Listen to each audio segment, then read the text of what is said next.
Yes. Okay. Can you understand that for us? Wait a minute. Blood work and what I've seen in mine, receipts matter. I only talk about products when people around me or my family are using them.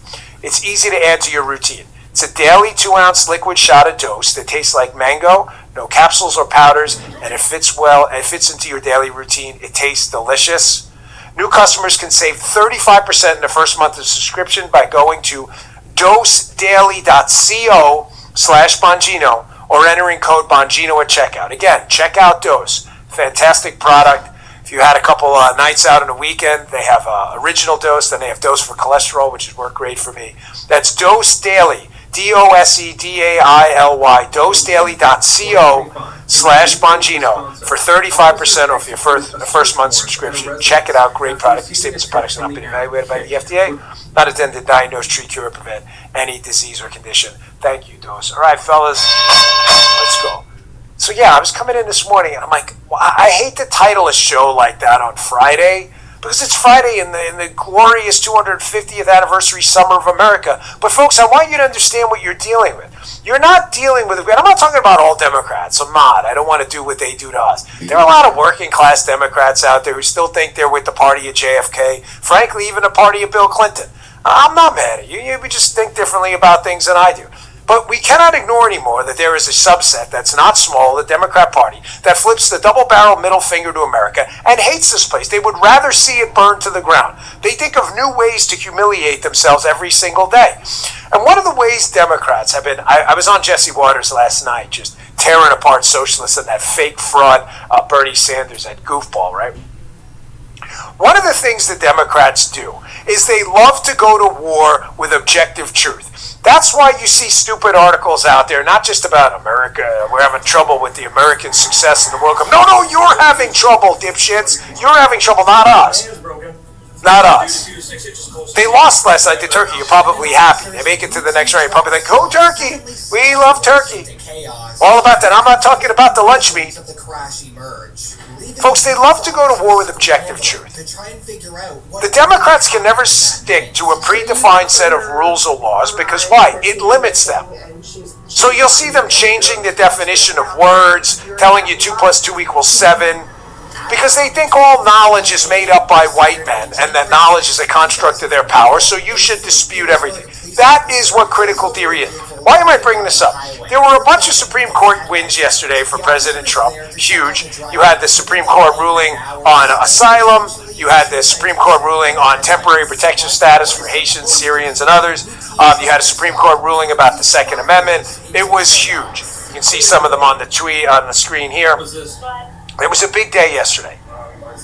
But what was bizarre yesterday is that these cases are in court at all. One of the cases about temporary protected status is very simply this. There was a 1990 law that said due to a crisis, I think it was in South America, it'd be El Salvador, that we can bring some of these people here under temporary protected status for a limited period of time, was subject to like an 18-month or so review. And then after that, they were either going to be sent back or we would extend it again. But the word in there, TPS stands for what, Justin? Temporary. Now, temporary to the non-imbecile class, i.e. the liberals and the media, wondering why the United States is winning and how we aren't more puzzled by it like you are. The word temporary has a meaning. And let me define it by what the word temporary means, not permanent. This is not hard. When you grant TPS, or temporary protected status, when they wrote the law in 1990, they meant it was temporary because they called it temporary protected status. So I just went to Grok and said or ChatGPT, can you please define for us what the word temporary means? Because maybe liberals are confused. It means lasting only for a limited period of time, i.e. not permanent. Okay. Making matters worse, pull up that Wall Street Journal article. When the law was written to give temporary protected status to some of these folks from other countries to bring them here for a temporary amount of time. They specifically wrote in the law, read it right here in the Wall Street Journal, liberals, that there is no judicial review of any determination with respect to the designation or termination or extension of a designation of a foreign state. Meaning, this is not reviewable in the courts. What is, good question, Justin. Justin says, well, if we can't figure out what temporary means, where liberals just like they can't figure out 5 + 5 = 10 because they hate objective truth, they're confused about temporary. Clearly no judicial review. Liberals were puzzled about that too. What is judicial review? Can you help the audience out, the liberals who are watching? ChatGPT, define what judicial review means. Judicial review is the power of a court to examine the actions of a legislative, executive branch of government, determine those actions are consistent with the Constitution. So when they wrote in the law, no judicial review, that means no court action. That means you couldn't bring it to the court. What did liberals do? They brought it to the court anyway, because liberals have a really hard time with the language. Now, this is not, in this case, yes, there are useful idiots here. This is deliberate. This is liberals in playing the euphemisms game at war with objective truth because they want to be able to tinker and tailor with the law at any time to take care of their favorite groups, to obtain power, and to screw over people in their way who are obstacles, i.e. you. There was another Supreme Court case yesterday, you saw in one of the tweets, about asylum cases. That, written in the law, you have to arrive in the United States to claim asylum.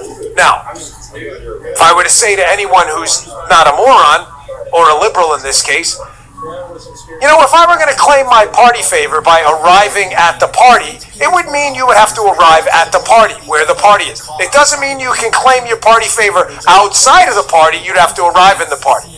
So, Supreme Court ruled in a 6-3 decision, of course the 3 communists on the Supreme Court ruled otherwise, that you do not automatically get asylum at the border. And what Sam Alito said is, you have to arrive in the United States to get asylum.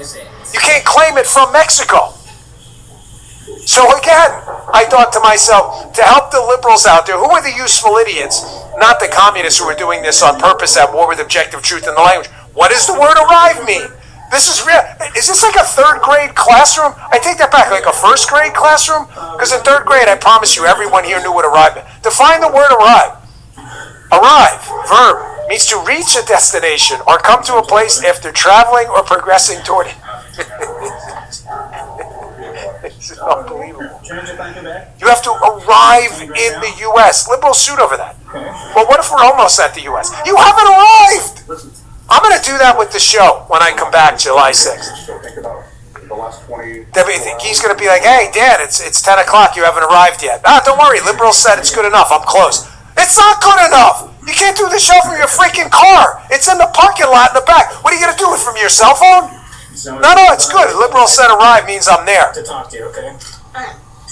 Folks, this is intentional. Yes, there are useful idiots, and a lot of them, in this subsection of the Democrat Party that wants America destroyed and is troubled by the United States' success in the World Cup. They hate it. They want us to lose to Iran. They want us to lose to Turkey in the World Cup. They hate you. They hate this country and everything about it. They have shown their ass to you 1,000 times. People are like, like the scene from Grease, the Blue Moons. Everybody, no one needed to see that growing up.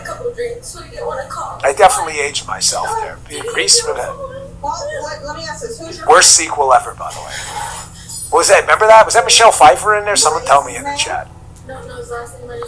Folks, this is all intentional. You know where you live? This is the communist game plan, the manifesto, if you will.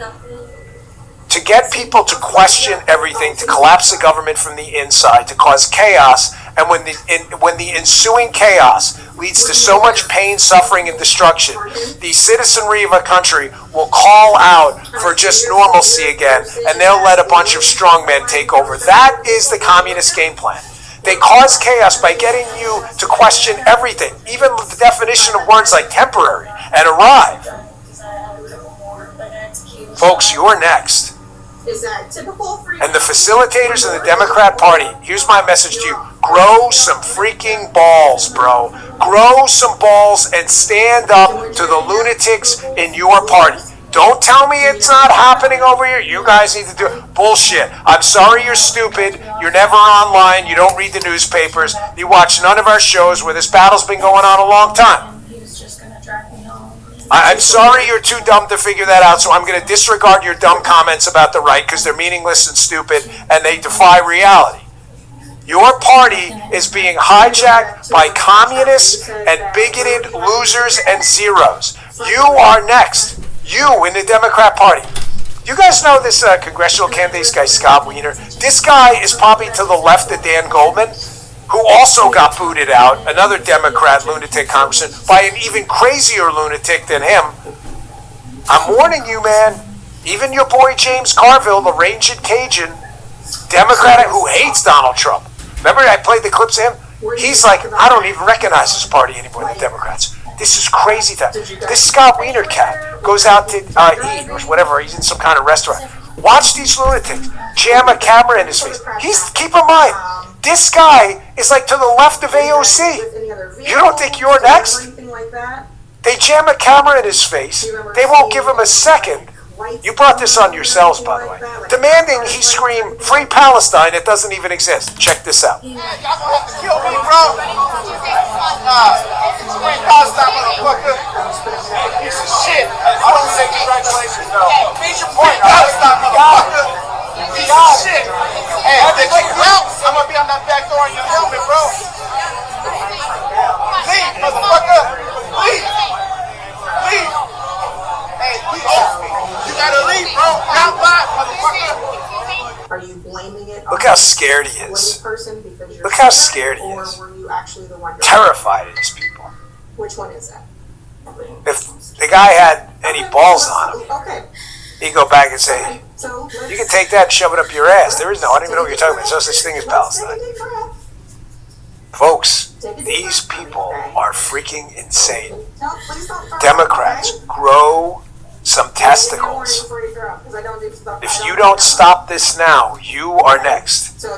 They are going to demand you kneel before them. You ever see Superman 2? Kneel before Zod. Dear Zod, you're going to have to kneel before them soon. What happened last night, Mackenzie? Here's Joe Kernan on CNBC yesterday with Hakeem Jeffries. Hakeem Jeffries, again, politics no different than AOC and the other leftist lunatics. The problem is he hasn't called for like the death of the Jews yet, so that's not enough. This is insane. It's freaking insane.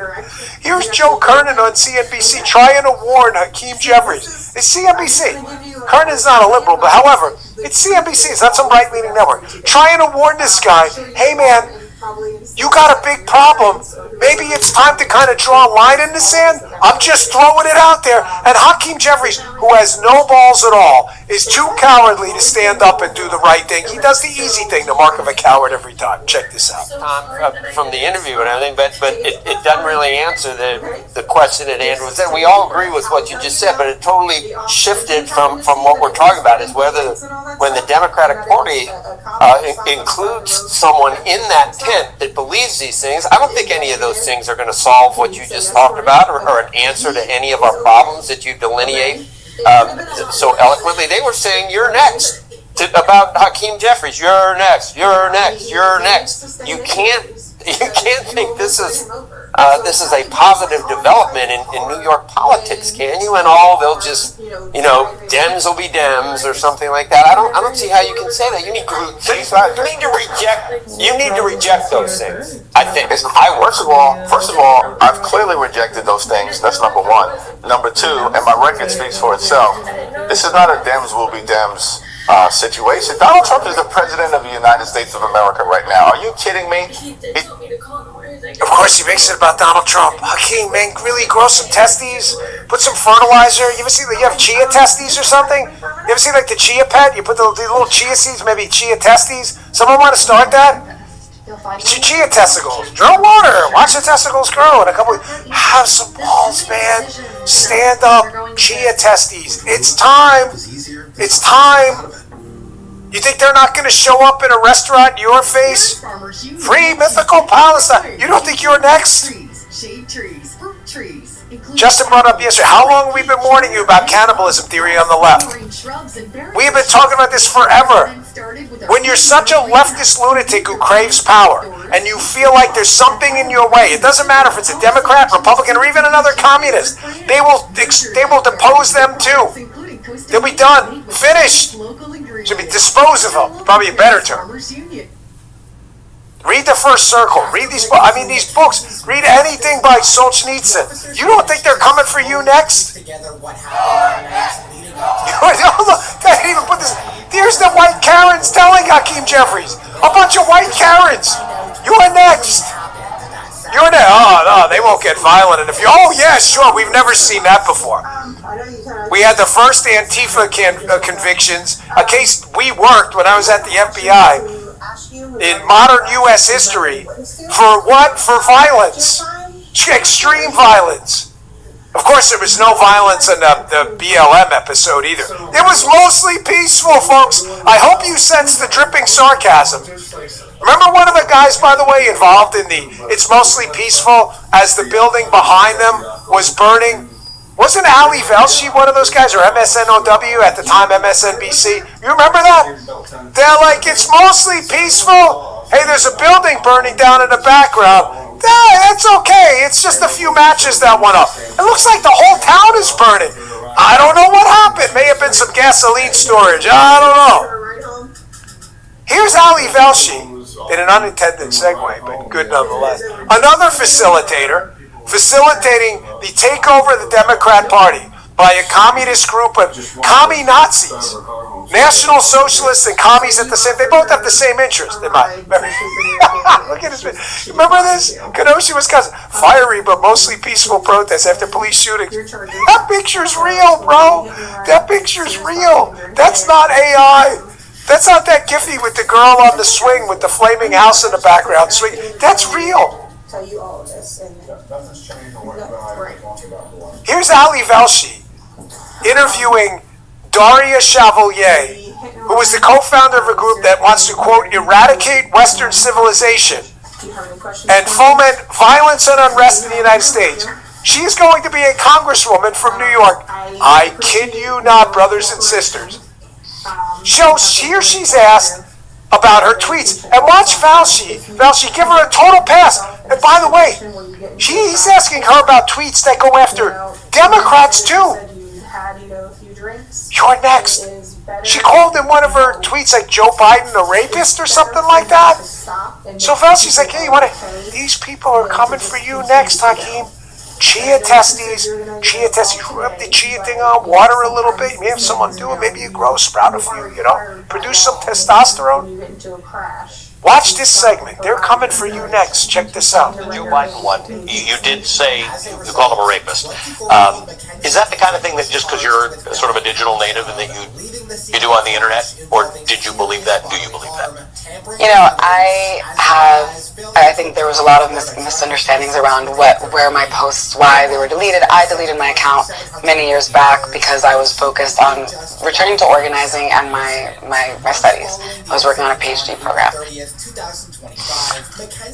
What did she do there, guys? All right, folks in the chat, who knows the show and knows me the best? Well, what?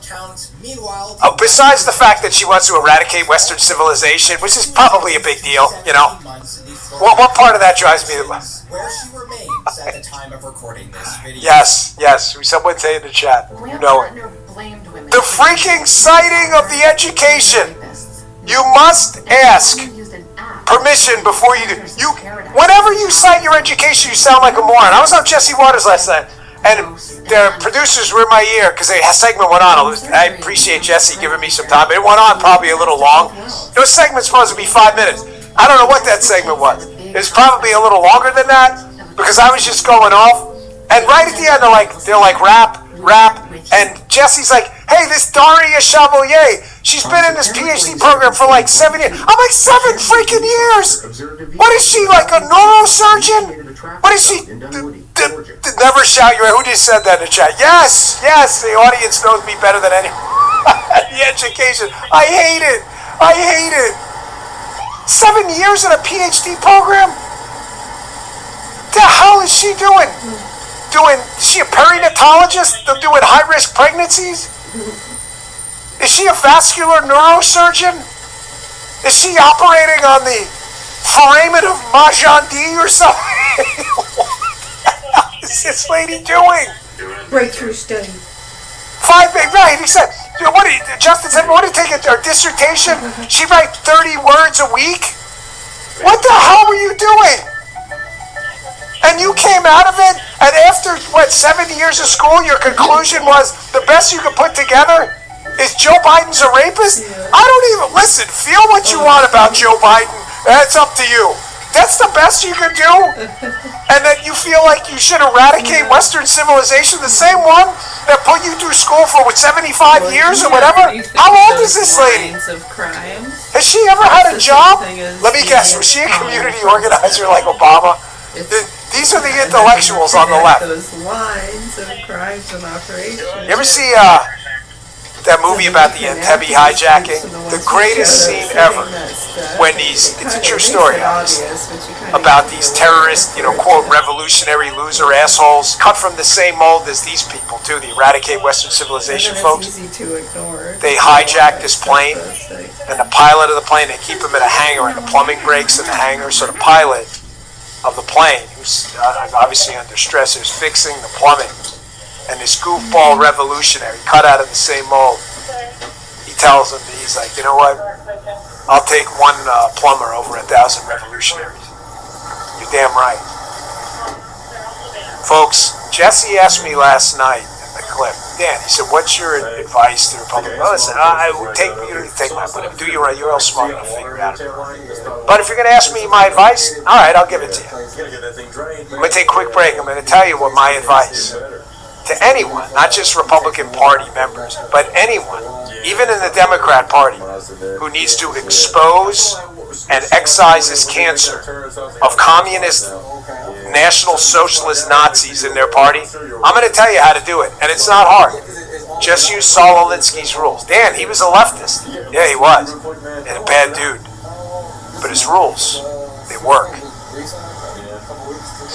Quick break, we'll get back to it. Hey, let me tell you something. When you sign your insurance policy, for some brokers, that's the end. You get a handshake, a smile, they get their commission, and you're done. Well, that's not the way to do it. Then you don't hear from them again until renewal time comes around. No good. Your business runs all year round. So do the risks, so do the gaps. That's why I'm introducing you to Super Sure. Super Sure. If your company has more than 25 employees, whether you're the owner, CFO, or HR manager, it can be too complex to just buy a policy online. Super Sure is the super agency built for you, licensed in every state for your business insurance and employee benefits needs, all with year-round support for both you and the team. At supersure.com, you can access tools like fine print fax. It's a really cool tool. You should check it out, which translates your current policy into plain English, so you see what's covered and what's not. Plus, a business value calculator, so you can estimate what your business is worth. You want to know what your business is worth? Try the business value calculator, so you know what actually needs protecting. Go to supersure.com/Bongino so you can estimate what your business is worth and know what actually needs protecting. Go again to supersure.com/Bongino. One super agency, one powerful platform, all your policies in one place. That's supersure.com/Bongino. Supersure.com/Bongino. Consult with a licensed insurance producer to discuss coverage options for your specific business needs. Paid for by Supersure Insurance Agency LLC, a licensed insurance agency. Thank you, Supersure. Sorry about the hairball. There's a kitten in my eye. I never knew I'd have a cat, too. The craziest thing. I just said I'd never have a dog or a cat. Now I got two. I have Muffin in the house. That's my daughter's cat. She brought it back from college. Got a cat and a dog. Lucy and a Davy. You ever see what cats? Kaylee's got Birdie the cat. Cats, when they go on the back leg and they do it. She smacks Lucy in the face and then runs. And then Lucy chases her. It's the funniest thing ever. Maybe. He's like, you know what else is really amusing and funny? When people who don't take field degrees. It's a really bad idea. Hey, eating healthy is the key to staying healthy. You know what the staple of my diet is? Field of greens. It is my fruit and vegetable insurance. People get busy. It's hard to stick to the perfect diet. I'm on the road an awful lot these days. Sometimes go out on a boat. I don't like being out all day in the sun without a really good diet. What do? I throw some field of greens and a bottle of my water there, and I'm good. What is it? It's whole fruits and vegetables. That's it. And and you can use more of it in our diet, just one drink. It's a healthy start today. Every doctor or nutritionist that knows what they're doing is going to tell you to eat a healthy diet of fruits and vegetables. You know that. But it's hard to get them in every day, especially with all the colors and the variety. That's where Field of Greens comes in. They have a heart health group. The doctors selected these ingredients for specific health benefits: lungs, kidney, metabolism groups, even healthy weight groups. Field of Greens promises that at your next checkup, your doctor will notice your improved health or your money back. I got a 20% discount on this great product to get you started. I've been taking it for, 10 years now. Go to brickhousenutrition.com/Dan. Use my code Dan. Pick up Field of Greens today. It tastes amazing too. Try the wild berry. Go to brickhousenutrition.com/Dan. brickhousenutrition.com/Dan. Use code Dan. Pick up Field of Greens today. Thank you.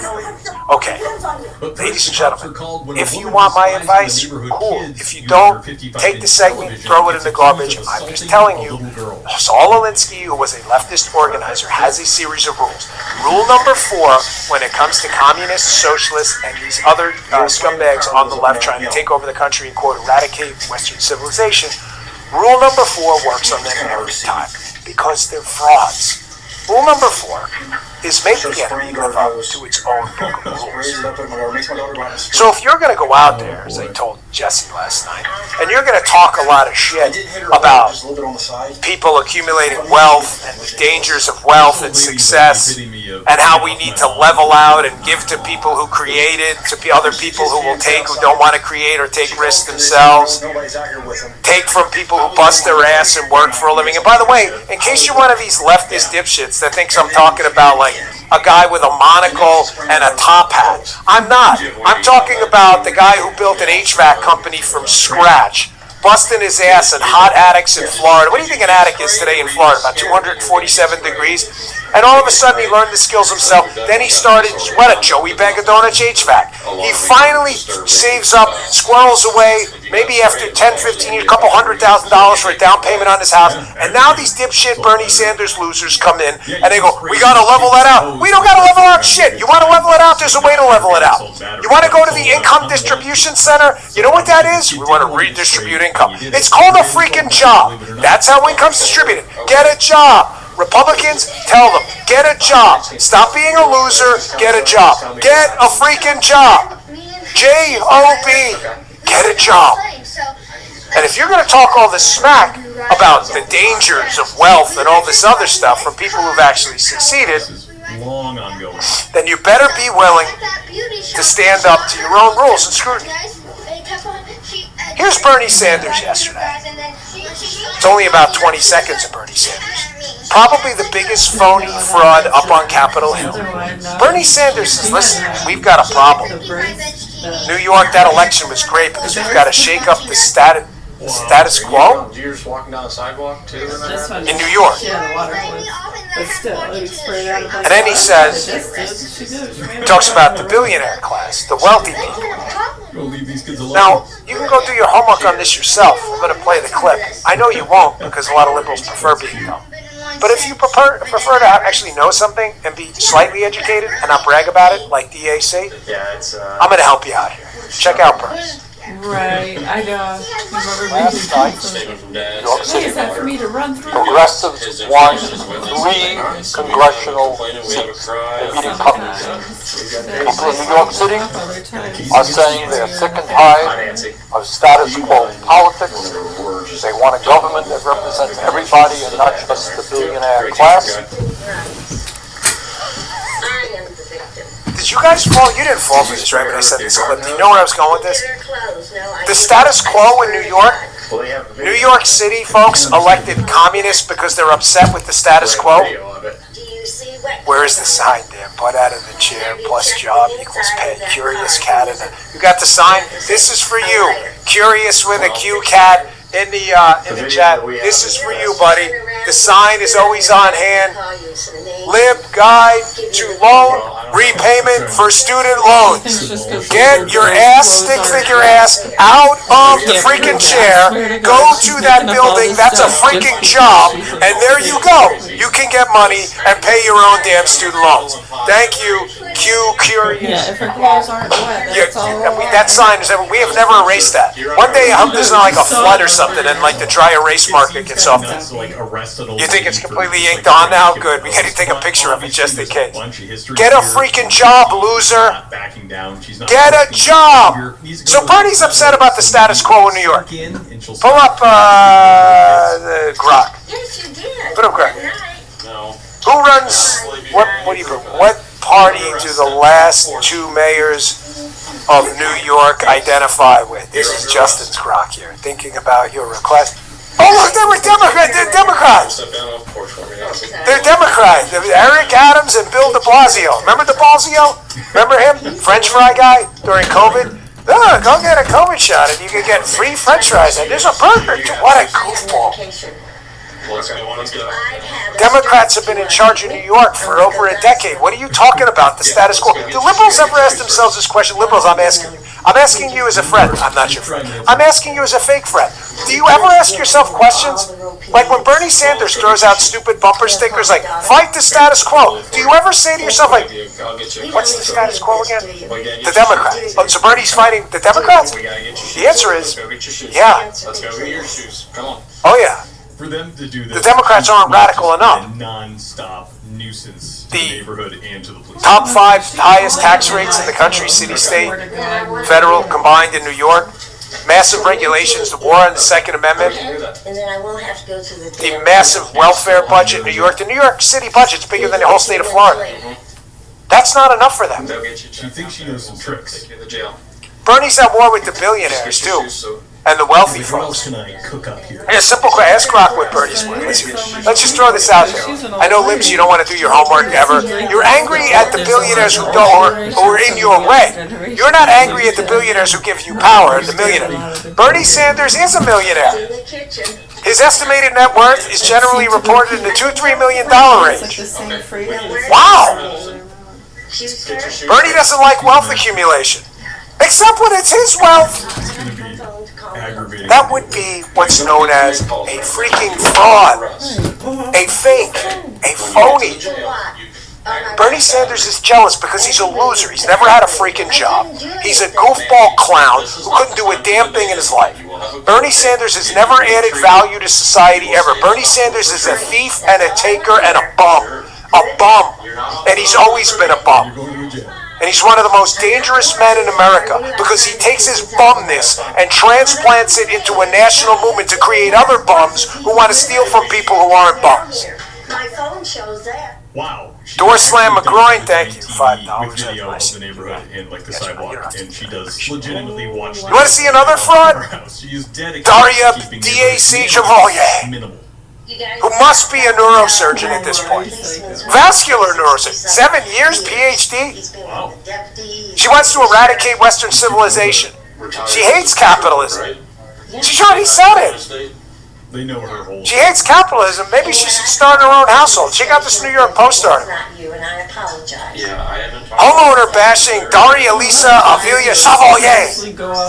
Apparently Pop Dukes, her dad, is a landlord and rents his Miami condo for $1,750 a month.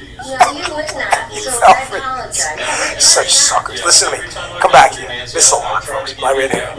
Liberals, you're such suckers. Stupid suckers. You are morons. We clean up the mess in our party all the time. There's disagreements about everything. That's the translation. People disagree about how we should form the tax code. You got Hawley and others on working class tax credits and family credits. Others talking about marginal tax rates. You got people who disagree about where we should draw the line on abortion. You got people who disagree about everything on our side. You got a huge fight going on in the party right now about foreign policy, about Iran, about Israel, about anti-Semitism. It's a huge fight because our people on both sides of this fight, outside of the crazies, have balls and stand up for something. You're suckers, man. You're just suckers. Stupid suckers. I hate millionaires. Your ideological small g God's a millionaire, many times over. We love DAC. She hates capitalism and private property. Her dad's a landlord, you stupid bastards! Very annoying. Why are you so stupid? The police department, work with Nancy, give me You want to fight these people? Saul Alinsky Rule 4. Every time you have a rule, we're going to fight the millionaire class. Are you a millionaire? Yes, but not me. I'm not. Don't fight me. Don't fight you, so it's not really a rule. It's not a rule, right? A rule would apply to everyone. That's what a rule is, correct? Give me your phone. You're under arrest. You hate the status quo. Who's the status quo? Democrats. So the Democrats suck, so you're not voting Democrat.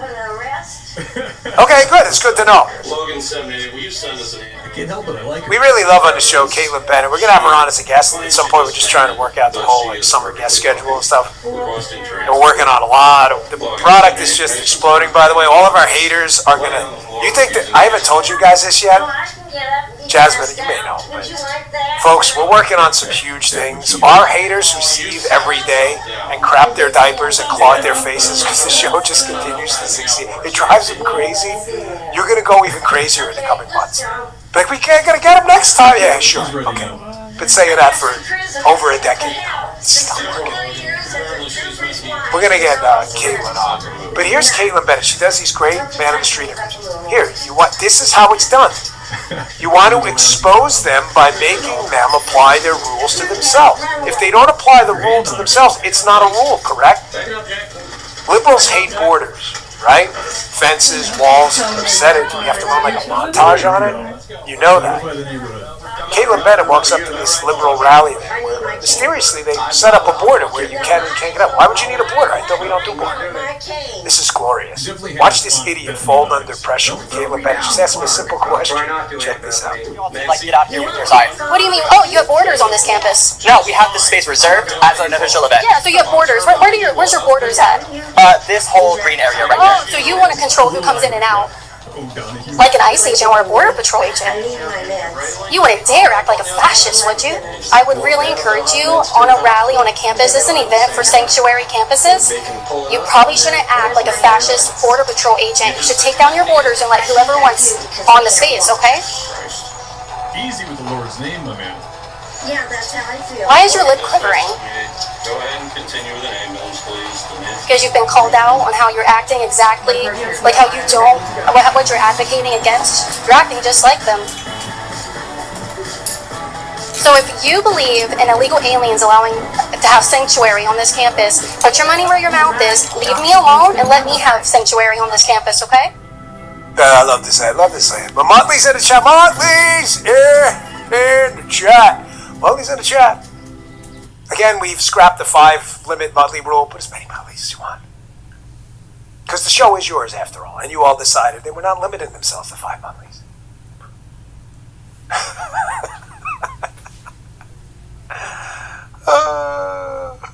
Everything's backwards on camera.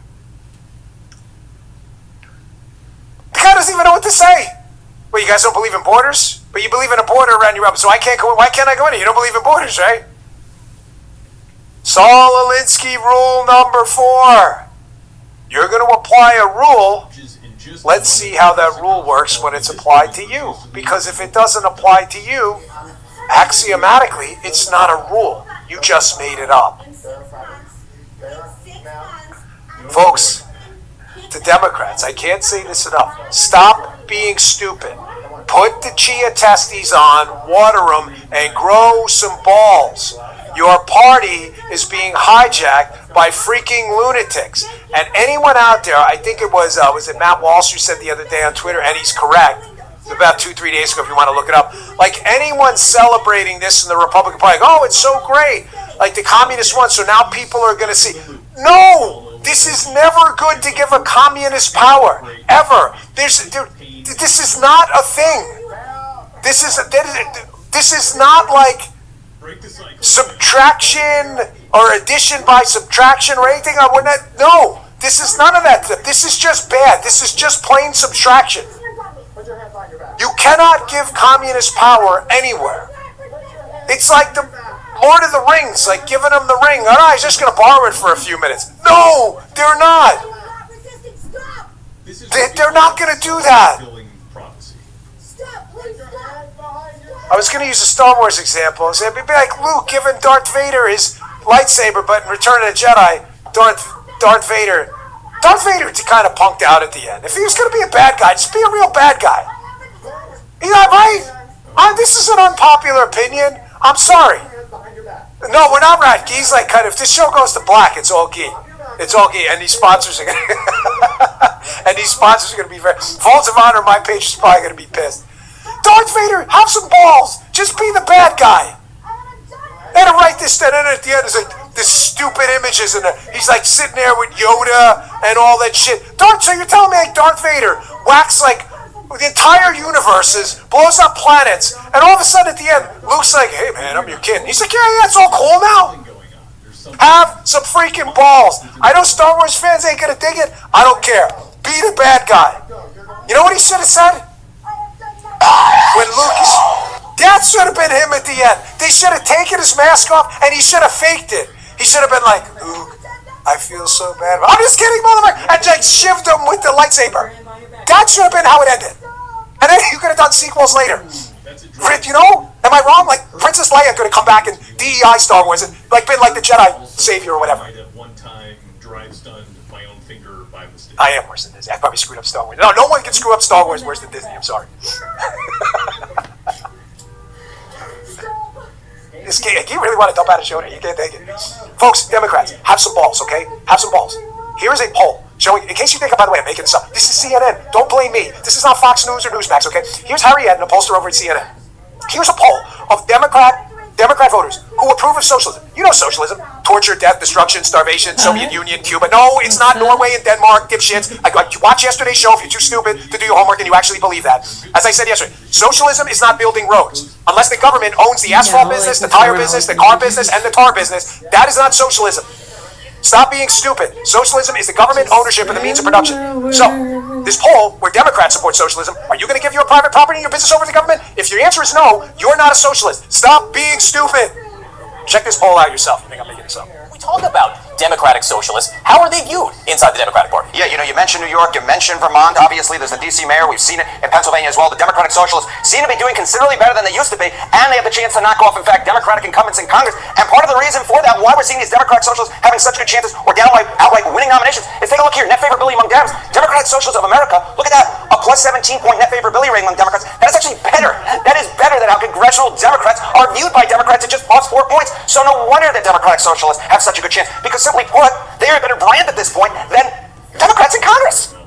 Folks, I'm not kidding, man. I know you think I do this show because I get some kind of perverse joy out of telling liberals how dumb they are. I really don't. I would rather be dealing with a Bill Clinton, John F. Kennedy Democrat Party where at least the large majorities of them loved America and didn't believe that the death and destruction of socialism were a good thing. I agree with Matt Walsh. This is not a success for the Republicans to like, oh wow, look, now they're showing us how crazy. No, the development of crazy is not a good thing in a country I live in where the world has hostages. They're called my kids. You know, when you have kids, the world has hostages. It's not about you anymore.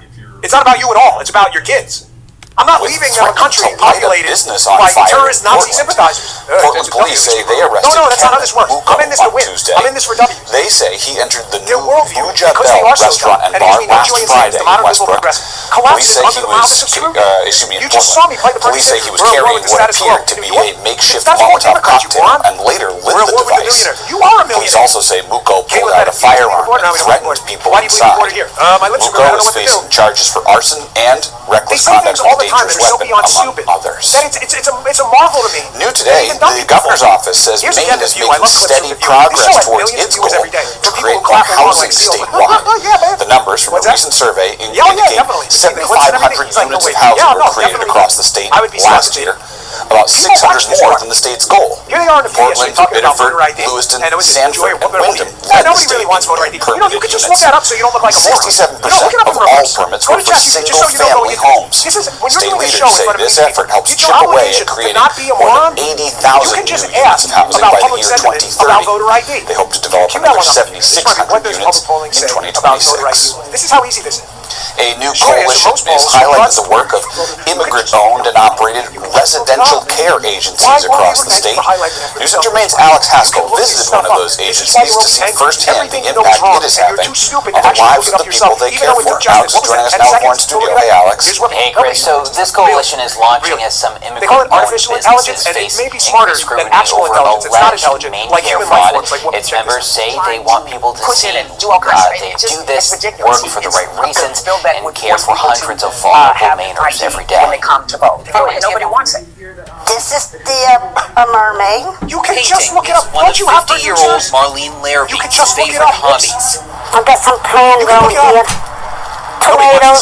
So is gardening. These are things Marlene has time to enjoy because of the care she receives here at her group home. She has stage 5 kidney failure and undergoes dialysis every night. Instead of spending hours at a medical center, she gets the treatment in her own bedroom while she sleeps. Which is may talk like 11 hours or 12. This is the sun. Vincent Mugabe is one of Marlene's caregivers and helps her with everyday tasks.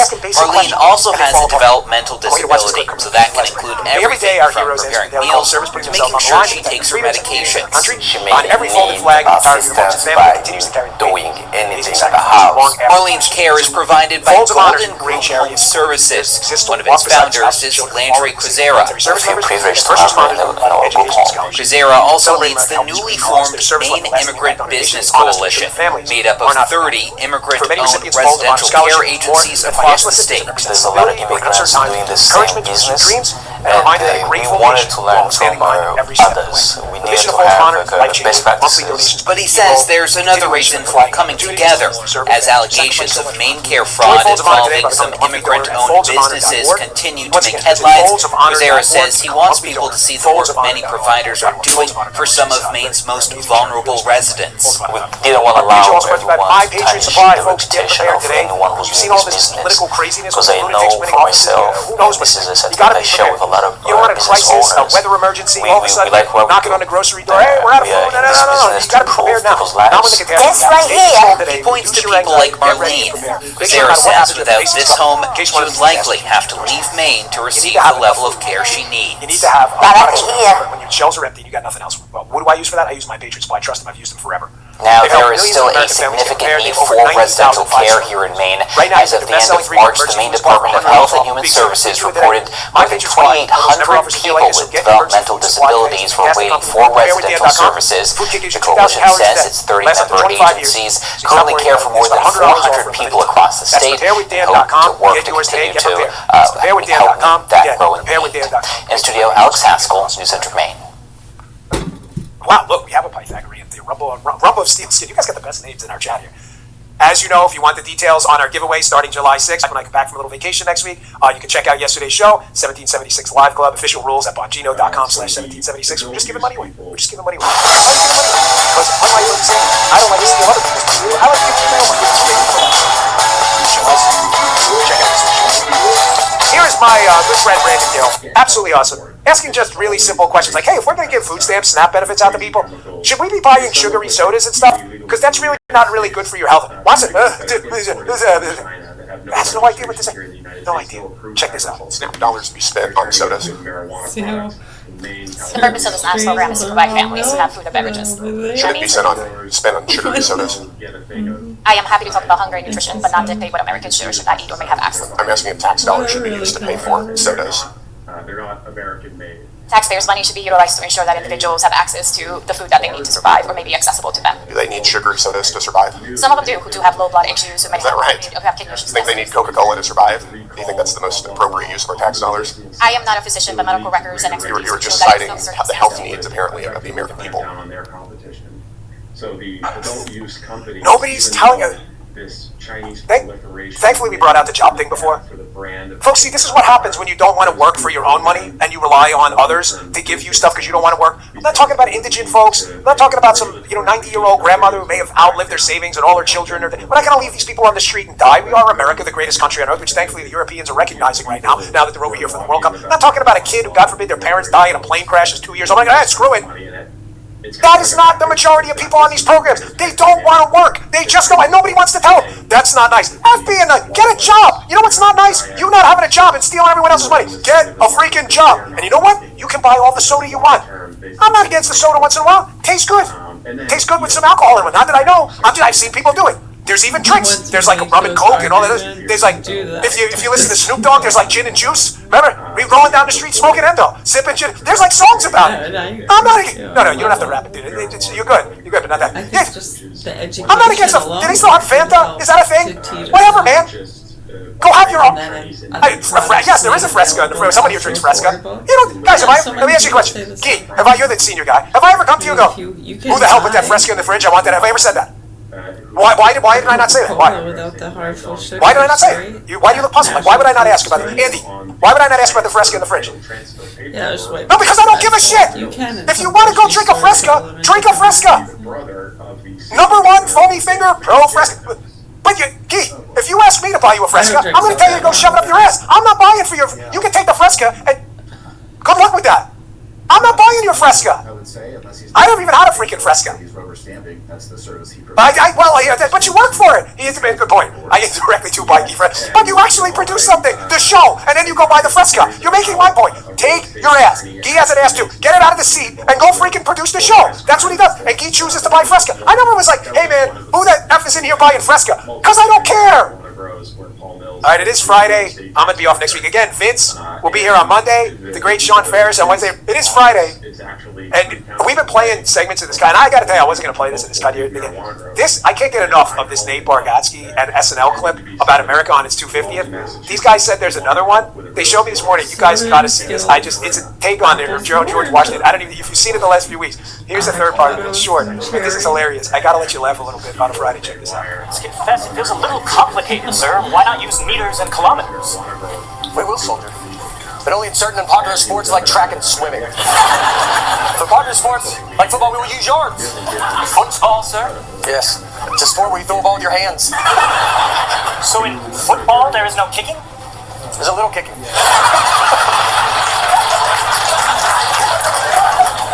Kick a ball to get points. How many points, sir? Sometimes 1 and sometimes 3. Very confused, sir. Do not worry. For our new nation, we will have rulers with 2 sets of numbers. Inches on one side, centimeters on the other. So we can see where they line up. Yes, except that they don't line up and they never will. Liberty, son, liberty. That's right. Slave, sir. What of them? You asked about the temperature. I did not.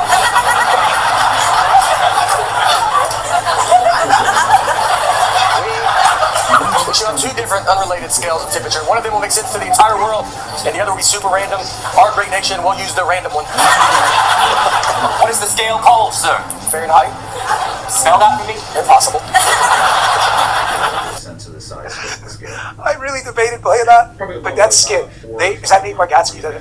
That's some epic, serious, funny, like level 1 comedy right there. Whatever you're doing on, I'm not an SNL fan, I don't really watch it, but you need to keep that skit going. It is hilarious. Such good work. Hat tip producer Jim, as you know, it's Friday. Folks in the chat, let me see. Before we do start again, we'll be off next week. Coming back July 6th, we'll start our contest. But you have to be live. You have to be in the chat for the contest at 10 o'clock. So what comes Friday? How often you been here? Are you a P1? What's Friday? What's the last thing we do? You know? Yes. Producer Jim puts together a quiet, peaceful moment for you to go into the weekend. We call it our Democrats' End moment of the week. Now, this is one of the few, maybe only segments I do not see, I kid you not, until it plays on the air. Is there a language alert for this one? You totally screwed it up last week. Yeah. Let's just say yes, there is. I was like, is there a language alert last week? They were like, no, it's cool. Lady's like, F you, mother. It was like worse than the Monday show. So let's just assume there's a language. I have not seen this. Check this out. Your Democrat Zen moment of the day. A peaceful moment to center your mind. If you are okay with the fact that they're gunning people down in the streets, in the suburbs of Minneapolis, then you're not afraid of fire. You're a fucking Nazi. Lead my country. Lead. This has been Democrat Zen. I'm glad I defaulted to language alert on that with the left. You're a Nazi. They're running a guy with an actual Nazi tattoo on his chest. Again, simple scrutiny always evades the basic question. We're Nazis? Aren't you guys running a guy with a Nazi tattoo on his chest? That doesn't matter, bro! We have rules about Nazis. Does the rule apply to you? No! Well, then it's not a rule, right, by definition? It's a selective rule, just for you guys. At the producer Jim. Big news coming ahead, folks. If you're a regular listener to the show, I promise it'll only be expanding. Our haters concede. Get a new set of Pampers. The ultra heavy ones. I know you guys like, when it comes out, it all comes out. So I know I bother you more than anyone. It's okay. I'm good with that. I like bothering bad people. I always want to be on the wrong side of a-holes. It's a place to be. Check out Haley at noon, rumble.com/Haley Vince every day at 8. Please download the Rumble app. It is free. Go to rumble.com/Bongino if you want to watch on the web, also free. Your smart TV has a Rumble app. Check that out. Again, I will not be here next week. I appreciate, the Fresca. Of course, you're going to go out with the Fresca for today. This is now a permanent part of the show. Just like when the McGroin thing started, that random Holden McGroin guy in the chat, what was that, 5 years ago? You started a movement, the Fresca. I'll see you guys back here on July 6th. Vince on Monday, showing up Wednesday. See you. I'm Haley Cardia, Host of Vince. host of Scrolling with Haley. You can always catch my show right here On the Bongino Report. Interest rates on their mortgages aren't, incredibly cheap, but all of the risk is backstopped by the U.S. taxpayer because they're a CDFI lender. So we see this Quantic Bank popping up over and over again, and I'm like, what is this? I've never heard of this bank. This isn't like a local Maine savings bank. And one of the quirks of the Registry of Deed portals in this state, so there's 17 different portals that you have to search through in order to find who owns property in Maine. Susan Collins told us she'd protect Roe v. Wade. She lied. Now she won't even admit she was wrong. I do not regret that vote. Susan Collins, no accountability. Wrong Kavanaugh, wrong for Maine. I'm Graham Platter and I approve this message. And what happened was I see geez, these guys did maybe 3 loans in the entire state until 2020. And then all of a sudden, all of their loans are to... What is third-hand smoke? It's what gets left behind from smoking and vaping. Harmful chemicals that stick to surfaces and home... investigating a little bit more. So after that, I submitted a Freedom of Access Act request to the State Board of Electrical Inspectors. Because one of the things that Jenny and I learned as we were going around and looking at all these marijuana facilities that had been provided to her by a federal official. Occupation, continued military strikes, small or large, in Lebanon. People who aren't fully up to speed on electrical entrances. Most homes in Maine are going to have a 50 amp. Violates that entire tenet of this agreement. So when you look at further down the list at point number 5, that particularly talks about the Strait of Hormuz, that upon signing of the MOU, obviously that's been done, the Islamic Republic of Iran will make arrangements using its best efforts for the safe passage of commercial vessels with no charge for 60 days from the Persian Gulf to the Sea of Oman, and vice versa. To start off, I'm going to talk about the traffic of commercial vessels will immediately start. Investigation is still very ongoing and active. Obstacles. I am not going to be able to answer every question you have. I know you have a lot of information. Some of it is maybe accurate, and some of it may be not. And I just can't corroborate that because we don't have all the answers. If we look at this in terms of the 30 days, I'll go to the beginning and try to draw a picture of how we became involved in this investigation and where we are right now. So back last Friday, 1 week ago, 6/19, at the very morning hours, around 9 a.m., there was a vehicle parked in the 600 block of Market Street. It was a black BMW. In that vehicle was a male and a female. Park ranger who was on duty at the time notices the vehicle, believes a disturbance is occurring within the vehicle between the male and the female, and he decides to investigate. He goes up to that vehicle, when he's addressing the occupants, he hears what he believes the female say, "You're going to hurt me." At that point, that caused him to further investigate the vehicle. He talks to them. At some point in time, credentials were discovered on the male that were showed to be federal law enforcement officer, DEA officer, and he also was able to find a switchblade in his pocket. So that male was detained at that particular time. And the park ranger felt that there was illegal drug activity going on inside the vehicle. He then discovered 2 firearms. Both of them firearms were ultimately discovered to have obliterated serial numbers. And he began to speak with a female in the car also. At some point, that female produced identification. So because of his DEA identification, the proximity of where we were at, you got to remember last Friday we had our first game at the Lynx, so we had a lot of extra officers in Center City, and and patrolling the area. Federal officers, my task force officers, along with DEA special agent, went to where the park ranger was, and they began to conduct an investigation into what they had. They brought the individuals inside and began to talk to them. They discovered that the credentials that he produced were not real, they were false. We also discovered that the name on the identification card, even though it had the picture of the woman presenting it, was a name of a person that we had in our file as missing. I'm not going to give that name right now because we have to talk to that person's family before we put that out there. So that caused us to investigate this even further. That investigation led those special agent and the DEA task force officers to a location in Olney where I know a lot of you have been, in the 400 block of West Chew, where they served a warrant inside that property. Now, when they got to that property, they discovered inside another firearm. It was a Palmer 80 9mm. They also discovered a lot of ammo in the apartment and some narcotics. There was evidence on one of the floors of him possibly attempting to grow or produce narcotics on his own, like a grow operation. So much of that was seized at the time by the DEA agents, and they were able to charge Eugene Porsche, 44-year-old male, with weapons charges and narcotics. Now, the further search of this property produced some other things that we have a lot of questions about. There were in the basement area of this property chemicals, various chemicals in bottles. That was held. A different search warrant was conducted through the homicide unit because they're our most experienced investigators, and they went into that area to see what they could figure out what was occurring. They took our director of our lab with them as they went through there today. Some of these chemicals, if they would be put together and obviously ignited, they could cause some hazard. So that being said, we pulled out of there, and we now enlisted the help of the FBI. The FBI is going to now come in with people from Quantico, and they're going to help us process the rest of the scene to see if we can determine what type of chemicals are in here and try to determine what this individual was doing with these chemicals. He's obviously doing some kind of work. There's a 55-gallon drum. There's connections to it going to water lines. We just don't know what he's doing. If he's producing something, if he's making something, if he's irrigating something, we don't know. So what we need to do now is to work hard to try to figure out what's occurring. I know there's a lot of things on social media and out there about what was in that house.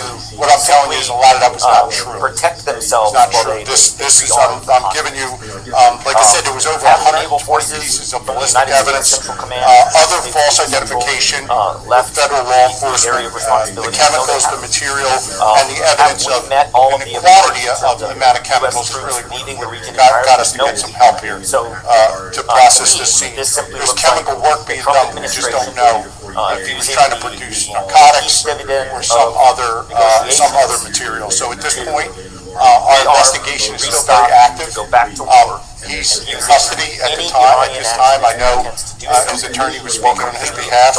At this point, I just don't know where it's going to go. We're going to do everything we can to follow our leads. You're not abiding by that at all. Yet Israel and the United States don't even acknowledge it. Won't even discuss it. Won't even talk about it. As if I don't want to speculate. I don't know. I mean, could he be trying to make some kind of explosive? I think that it's possible. I have no idea. We don't know. I'm not the expert. We're going to bring the experts in. Our ordinance disposal people looked at it. He definitely had ingredients that could go in that direction, but without us knowing what's in each and every container, because a lot of them are plastic containers filled up, we're not going to know what everything is. So a lot of this stuff has to be tested. Until it's tested, we're not going to know exactly what we have. Iran holding the United States to the accords of the MOU. Who's your interior designer? Darling, it's me. Wallpaper by Wallism. Find your style on wallism.com. Directly. We're set to River right back in. We know your trust is earned. It's in every answered call, every on-time delivery. That's who we are. We'll always be. Dead River Company. Earning your trust was supported on Iranian media, Tony. It says that It was. So our experts are saying right now they're separated, they're being protected by our officers. Until the experts get there and remove them safely, there's no danger. And Zurich area is here. This is the Stray here, and Zurich is here. I think Yep. The area right, there's no apparent bodies inside the house. No, not bodies that I could see in the house. Now we're going to further search. There's a sub pump that looks like a hole in the ground, but there's no bodies. No, I don't have any bodies. The coming hours, we're going to have the Iranian response. They're going to basically, from the Iranian behavior that I have. Now, we used homicide for a couple of reasons. The one discovery the DEA had was some urns that were in the house. In looking at them, now we of course took them for examination. In looking at them, at least one of them is labeled a family member's name, so they could be just family members' urns. We don't know, I'm speculating. So we took them out and we took them to RME's office to look at. But other than that, no, homicide's just doing it because they're our most experienced. They're working along with our TFOs from the FBI and the actual FBI agents. One of the problems right now is that the United States is trying to manipulate the region politically. We had Marco Rubio coming. At this time, I don't have any evidence of 9 bodies. If there's 9 bodies somewhere, they're not apparent. So like I said, until we get into the material, pull everything out and analyze it, we'll know more. He said, we're not going to charge anybody who uses this trade.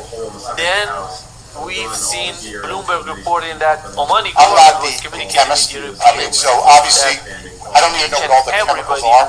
We're speculating what some of them are.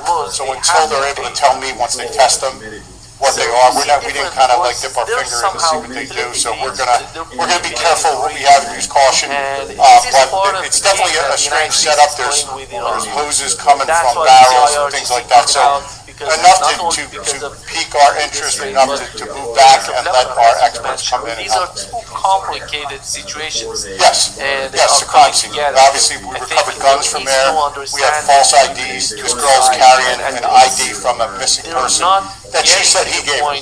So we don't know where does he come up with that. All that stuff is the United States, something we're going to analyze. Both politically and militarily, are shaping conditions to go back into a shooting war, kinetic war with Iran, to try to,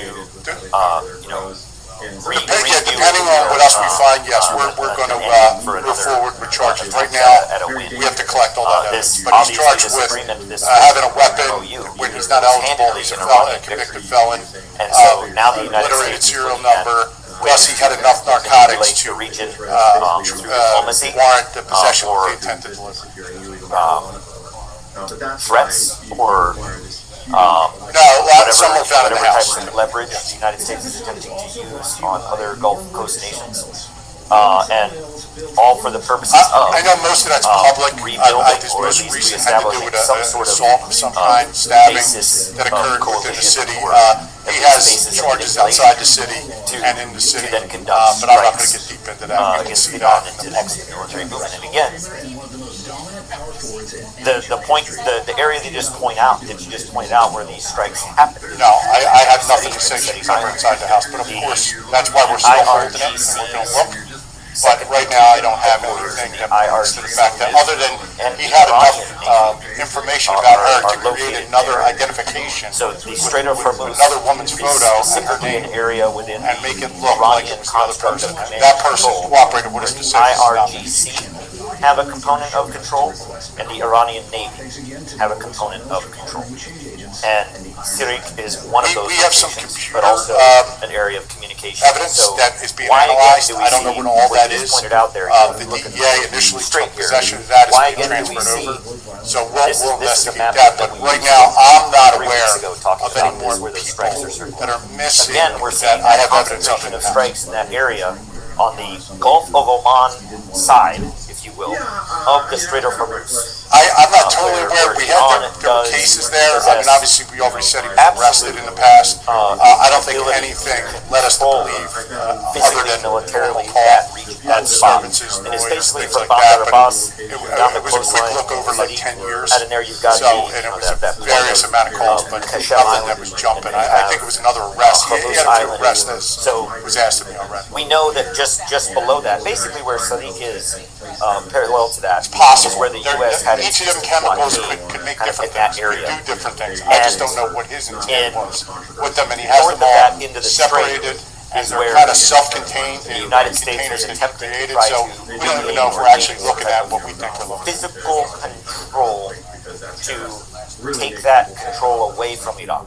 And now what we see is One of my favorite parts of this job is the people that I work with. We are on the main turnpike. We're all regular people. We're moms, dads, in the construction zone. The speed really is probably the biggest issue. Average speed is probably closer to 70, 75. Sometimes it's literally just a plastic mold that is separating us from live traffic. Makes the hair on the back of your neck stand up a little bit. One thing I'd like to ask of the motorist is just to give us a break, slow down. I want to get home and see my wife and kids tonight. it makes sense Ding dong, it's realtor.com time. to where that emanated from. Mortgage Money 6 says we should keep renting. I think Mortgage the Money Iranian 6. Reba says more realtor agents recommend realtor.com. They track every market so you know when to make your move. He also says that Bigfoot. Got Got it. Well, get real with realtor.com. continues to go into every opportunity to fire missiles or fire upon Iran, with going right back to striking in the same spot again. There's a reason for that. The United States is attempting to stack the cards, rearm. Well, our investigation led us to knowledge that there were hidden compartments and things like that, and that's what led us to the chemicals. We had to look for some of this in terms of the U.S. though it is the best the U.S. has hoped to get. Well, there's like areas that he said, look here, look there, so once we got into those areas, we found other chemicals So I think that this is an attempt to go at stuff that we don't even know what it is. So that's I think that Iran's I'm response not going to say he didn't tell us anything, but we got that will be information. very focused, and it will be proportional, and it will be a direct response to the strikes that were conducted Well, against. he was attempting to, or growing, I guess it would have been marijuana on one of the floors upstairs. So yes, he was definitely involved in narcotics. I think if they respond, it's going to be on Bahrain, Kuwait, and Jordan, as it was before. I think the I speed don't we see encountered any would have attack on currently Saudi Arabia. Look at that. No, I think out of very likely being Kuwait, Bahrain, or Jordan, likely any I don't, other than their projection, missile whether for it's several years, the but fire I don't missiles, have the assets to fire missiles, or the assets to guide and control and terminal guidance for missiles is likely going to come from Kuwait. So, is it likely that we'll see a response in Kuwait? That's why we're analyzing all the Probably evidence. There's always concerns when you see something like John, this. We're heightened and looking at it. What is he doing in 6th and Market? Wherever We're in the else middle we may have of a time now where everything's going to be going on there. assets. So why is he there? Certainly, Kuwait is a prime target, or a prime suspect, if you will. I don't think that Iran's response is going to go deep and wide. I think it's going to be very specific. Part of the problem. There was congressional testimony last year where a law enforcement official from Oklahoma estimated. Well, that's why the Rangers are down there. That's their area. They patrolled it. We have extra federal agents out here. We've been telling you that. Those federal agents and our officers responded right away and started this investigation. $billions. That's a crazy amount of money. And so, after you get past the concerns that consumers, regulators, parents should have, regardless of whether they live in Maine or not, you also have to wonder, well, why are Chinese criminal groups backed by the Chinese Communist Party? No, I think the posture was when we went in there was to look for the narcotics, whatever he had going on. He had federal DEA credentials, so we wanted to know what he was doing, what he had, and obviously the identification of a missing girl and the name of the missing girl. So it's certainly concerning, but I don't know what at this point we need to figure out what all this evidence amounts to. Homicide's going to take the lead right now, and the FBI's assistance. So why would America's top geopolitical adversary want to Friday have, morning. Organized crime proxy? Yeah, and then as the weekend progressed, the DEA went to the location. They recovered more evidence, charged them with narcotics charges. The investigation pressed on during the week, at which time homicide and others, our crime scene unit, went back to the location. We found a quantity of chemicals, which caused us to stop yesterday at some point. Here this afternoon, 25-year-old Connor Zastro charged with attempted intentional homicide incident. Right, and they decided they're going to come up from His father in the abdomen as they argued over. Let's put it this way, I'm not a chemist, but from what I've been told, if some of those chemical materials would have been put together, they could have. Shot his father on Father's Day. Units in route to the gunshot wound victim. We do have the caller was the shooter doing wing control on his father. Obviously, there's a lot of stuff we're looking at. I don't have any specifics on that, and I'm not going to name any other missing people. But his father's deceased, from what I understand. So we're certainly going to look into the activities that went on at that house. This is how social media starts roping you in. This is how politics starts roping you in. This is how cult leaders will recruit you into a cult. It's the number one. I think he was living there, yeah. I think that's his residence. All right? Thank you. All right. With Amiga Home Insurance, it's not just... Calls begin only moments after gunfire erupts on Philhurst Avenue in Baldwin Park, California. Before officers can even reach the first victim, dispatch is already hearing that a man is down on the sidewalk and the shooter may still be outside with a rifle. How many minutes have passed since you heard the gunshots?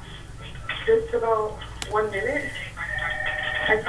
According to Baldwin Park Police, 43-year-old Darius Wong had just arrived for a family gathering on May 31st, 2025, when he was shot near the 4200 block of Philhurst Avenue.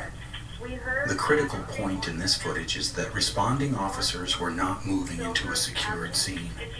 They were entering a neighborhood where the threat was still active. Is he a roadway or on the sidewalk? No, he's on our sidewalk.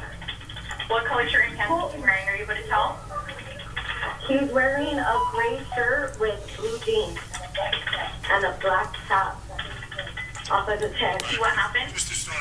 No, we heard like loud. It sounded like, I don't know if it was, what did it sound like, Mom? You're not, so you guys didn't see. Mom, I hear it again. Come inside. Is he getting up at all? Or does it look like he's out? Okay. The shots heard 42, Silver Sports, Floor P, the negative 4 shots heard. Heard one of them. Some additional RP calling from 42. Silver, there's a male laying on the sidewalk. The victims are One of the clearest details in the briefing comes a little later, when police show the damage to the first patrol vehicles on scene.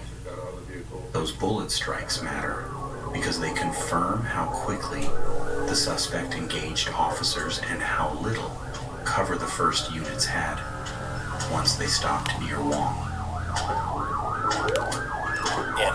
In countries that the United States has fought our wars and always made excuses to stay and occupy. That this is the United States and Israel establishing pretense for further occupation, deeper occupation, a stronger occupation, under the pretense of, well, we're just protecting our borders. And it would be unwise for the Lebanese government and for the people of Lebanon to fall into that trap. And that's exactly what this is. This is a trap where the bait is being set by the United States and Israel in hopes that the Lebanese government will take that and start fighting against Hezbollah, which will only end badly for the government of Lebanon. So when you look at what they're trying, and then there's these veiled threats from Donald Trump saying that maybe we'll just call on the Syrians to do it. maybe we'll call in Jelani. And when you look at that, and adding even more to it, talk about the pretense for a perfect recipe of disaster from which Israel can take advantage of that chaos. Imagine that type, where Syria is fighting in Lebanon against Hezbollah, and Hezbollah and the Lebanese government are fighting in the civil war. Imagine the opportunity then for Israel to come in and seize and occupy permanently all of that terrain that they currently occupy, to include into the Golan Heights and parts of Syria. It is a perfect pretense for exactly what Israel's ambitions in that particular part of the region are. And the United States is knowingly and willingly going along with it. And I think it's disgusting, and I think the people of Lebanon need to see that for what it is, and not take that bait, not fall into that trap of setting the pretense for further U.S.-Israeli colonialism. Yeah, here is PBS News reported, Tony, that a U.S. official reported 6 U.S. military aircraft struck Iranian targets, including radar installation and missile and drone storage facilities in Syria, Iran. This was confirmed by PBS News. But when it comes, Tony, to the situation, you mentioned Syria. I think the Syria is so complicated. You see the HTS, these ISIS coming in power in Syria. Then you see different factions within Syria. These people who came to Syria, these are somehow fighting each other in Syria. And Donald Trump, when he's talking about sending or letting the Syrian government helping the United States in Lebanon, I think they're talking about these factions in Syria that are fighting among each other, then sending them to maybe to the northern part of Lebanon, make even the chaos more chaotic in Lebanon. So, how do you see that possible? Police are still trying to piece together well, how Israel, the 3 victims are connected. Israel exists and operates like She was a mother first and foremost. Amanda Walkett was a mom, an athlete. Strongman was like her main sport, a businesswoman, and a friend to Megan Galehouse. How does it feel knowing you talked to her just hours before? Surreal, but I mean, we talk every day. She said, like, happy birthday, I love you so much. I said, thank you so much, I love you too. The next day, Megan got the call that Amanda was gone. We cried immediately, and then kind of went numb. Police say it happened around 4:30 Sunday morning. I say the crime scene tape up. There was 3 Lakewood police cars. Investigators say 45-year-old Stephen Davis and his ex-wife shot 2 people inside a home on Chesterland Avenue. Factions in Syria saying, okay, we delineate between A and B, and that's it. It's going to get dirty. It's going to get ugly. You have an insurgency fighting unconventional warfare in an asymmetric way between a government, a resistance group, and another resistance group within another resistance of another country, potentially all coming together fighting each other, where you have Israel with its, I can imagine just Israel with its napkin in its collar at the dinner table, just waiting to start carving up pieces of Syria and Lebanon. And that's how Israel exists. That's how Israel, that is Israel's foreign policy. Foment war, infect, parasite, take. Then, when the smoke settles, you look around and you're like, oh man, Israel's got all this. Israel's got 80% of Gaza. How did that happen? Well, amidst there's a ceasefire, there's a peace deal, nothing to see here. War kicks off with Iran and the world shifts to tension.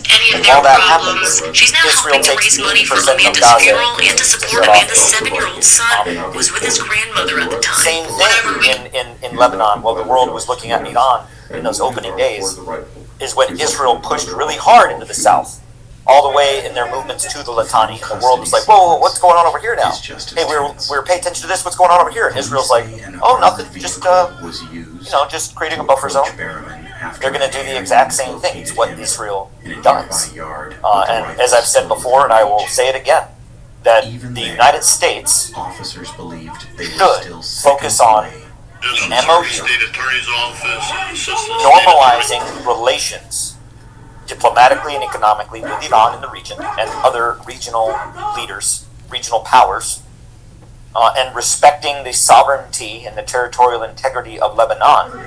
And it seems like the consistent consistent factor in preventing all of that, the consistent problem, is our relationship with Israel. And if you look at these roads that the United States is now going down, the situation we're in right now, where the United States just conducted strikes against Iran, where there will very likely be an Iranian response. And maybe now that we know what the strikes consisted of, it could be against in Saudi Arabia, because what airbase, either Jordan or Saudi Arabia, from the airbase for at least the refueling or the sortie out of that strike would have emanated from at least the refueling or the jets themselves. So that's a big question. The response could be against Saudi Arabia. So when you look at the dynamics right now, we're in the powder keg now has been in this period of negotiation and peace. More dynamite was packed into the powder keg, and now when that thing explodes, it's going to be worse than it was a month ago or 2 months ago. And it seems to me that the match is struck. The powder keg is full. What's going to set it off? This video is not could it be what we're seeing right now? I think so. It is about because documenting how Iran is not going to abandon or leave Lebanon as an open-ended question that just continues to go down this road of the United States ignoring the obvious fact that Israel is still occupying Lebanon. There are still strikes being conducted in Lebanon, and the United States is not meeting its part of the MOU, and I think the world sees that clearly. Touched by this attack. The United States is not fooling Iran. Iran sees it for what it is. So I think the United States has to make a clear decision as to, is it America's interests first and moving forward with these agreements, or once again, as always, putting Israel first and following them into further conflict and chaos in the region, which is exactly what Israel wants. Yeah, the new report shows that the American attack, they hit the Qashma Island, and with two projectiles hit the area of Masan village in the Qashma Island. Yeah, so what we're, from 3 weeks ago when we were having discussions, when there were strikes happening in Kashem, even some near Karag Island on the mainland of Iran in Bushehr, when I this exact same map, when I circled that, that circle there, it's still circled from when we were talking 3 weeks ago, between Kashem Island, Bandar Abbas, down that coastline to Sarik, and further to the point of Jask, which is where there was military engagement previously as well. It's the same exact area. So the United States is once again focusing on that specific area. To me, the why is very clear. That is where the United States wants to attempt to implement leverage or even a military operation to seize or control. Because we now know that is Iran's nuclear weapon. Control and the ability to control the Strait of Hormuz. So all of this, I think, is the continuation of conflict in Lebanon, the chaos and violence that is being fomented there, as distraction and pretense to striking Iran, to Iran's response that then takes us into once again, whether it's 3 days or 4 days or just a one-off back and forth. We're seeing the United States continue to try to edge its way towards a military victory, which cannot be achieved. A military victory against the United States and Iran cannot be achieved under this current conditions of which the United States is willing to invest into this problem set. And to achieve a military victory would be so costly for the United States that the net result at the end is still loss, a catastrophic loss with no political win above what we already have on the table. So I think this is short-sighted, foolish, and the road to folly once again, led by the Trump administration. And I'm very confident that Iran will respond. Obviously, depending on how and where, could elicit response from the United States, which it likely will. So could we see going into another 2 to 3 days of back and forth, and then where we say that that didn't violate the ceasefire, that was just a little disagreement or love taps, as Donald Trump has called it before, and we pretend it didn't happen and go right back into negotiations. I don't think Iran's going to continue to fall for that. It says IRGC just announced that they're going to strike position of the U.S. military in the region. And they just said that let's see what would happen in the coming hours. But Tony, what you mentioned about the case of Lebanon is so important. I think when you look at basically they're turning the government in Lebanon into a new PLO in the West Bank. Yes. They literally did the same, disarmament and talking. Look at the West Bank today. There is no West Bank anymore. No. And some little points on the map, that doesn't mean anything. That's why you see the government. The government is so stupid, because if you disarm Hezbollah, who's gonna defend Lebanon? Let's assume Israel wanna attack, go to Beirut and occupy the whole territory of Lebanon. Who's gonna defend your? Well, Israel knows that. Israel knows that the reason Israel is so focused on disarming, dismantling, and getting rid of Hezbollah is because that's the only resistance to Israel's occupation. Without Hezbollah, Israel would move in and take everything south of the Litani River today. And there is nothing that the Lebanese government would do about it, or could, or willing to. So, Hezbollah is the resistance. Hezbollah is the force in defense of the Lebanese people and Lebanese sovereignty in the country of Lebanon, which is why Israel wants to drive that wedge to have the government fighting Hezbollah to then present the conditions. Like I said, it sets the perfect conditions for the Israeli infection to grow and set in. And in doing so, where do we see that happening? Well, we see something very similar to the West Bank. Take, violating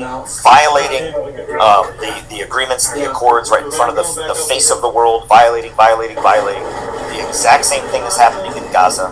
So when you think about this right now, the Israeli intent to take and occupy and keep all of Palestine, southern Lebanon, and looking very much like setting in the where the infection can further spread to southern Syria, all under the pretense of national security or buffer, and it's really just part of the same narrative that we've seen from Israel for decades. And what a perfect opportunity to keep the United States fighting war with Iran, to continue that chaos and confusion in the region, for Israel to continue on that path. I mean, when I was in Gaza, the IDF soldiers that I saw in the brigades deployed to Gaza all wore the patch on their left shoulder of the Israeli flag that was the geographical outline of the Greater Israel, which is southern Lebanon, southern Syria from the Euphrates and south, Iraq from the Euphrates and south, to the Dead Sea, the Badia Desert of Saudi Arabia, the Sinai Peninsula. And look at what they're doing right now. They walk around wearing a patch that depicts that geography. That would be like me walking into my neighbor's house and saying, hey, I want to buy your house, and he says it's not for sale. So the next day I come back and I start measuring the curtains, and my neighbor's like, what are you doing? Oh, I know you're not going to sell your house. I just want to measure for curtains that I would put in this house if I owned it. And then next thing you know, the neighbor across this, your neighbor, or you start to find ways to get your neighbor kicked out of the house or kicked out of the neighborhood, so you can then take over. That's exactly what Israel is doing, and they'll continue to do it. And the United States is right there. Marco Rubio, Jared Kushner, Steve Witkoff are right there underwriting it, right there as fellow partners in crime. Actually, we had the Israeli Minister of Energy, Eli Cohen. He said that we have no intention of taking over the entirety of Lebanon. The entirety of Lebanon. That's right. In Gaza, we will establish security control over 100% of the Gaza Strip. In the end, we will have full control over the entire Gaza Strip. This is the plan on their part. I don't know who's gonna believe that. Who's this government in Lebanon? I think they're gonna, sooner or later, they're gonna bring down the government. These protests are coming out, they're not gonna back down. I'm sure. Either they will, the people of Lebanon and Hezbollah will bring down the government and establish an actual representative government of Lebanon, or Lebanon will become part of Israel. Same. I mean, look at, this is what you just said about Gaza. It brings back this post-traumatic stress for me, to where when I was in Israel and the senior ranking officer assigned to as our in processing for the GHF contract, they took us to Sterdot, the mountain, the hilltop that overlooks Gaza, where Israelis go to take photographs. There's vending machines, there's a picnic area, so Israelis can sit on the mountaintop of Sterdot and watch the bombing and watch everything happening in Gaza. And when that officer, this was back in May of 2025, that officer, when he stood there with the map showing us, okay, here's where we are standing in Israel, here is Gaza, and soon this will all be under Israeli control. And that is almost verbatim of what Cohen just said recently, right? It's scary. Israel tells us exactly what they're going to do. Today morning. They're telling us exactly, showing us, and doing exactly what they said they're going to do. So either the United States is going to continue to support it knowingly, willingly, or the United States is going to do something about it. And you know what? I don't see that coming with this administration. So I think that we're in for a much bumpier road ahead. I would tell everyone, when it comes to the Strait of Hormuz, when it comes to the economy, when it comes to gas prices, when it comes to anything and everything that we rely upon that transits the Strait of Hormuz, or maybe even Bab el-Mandab, buckle up. Yeah.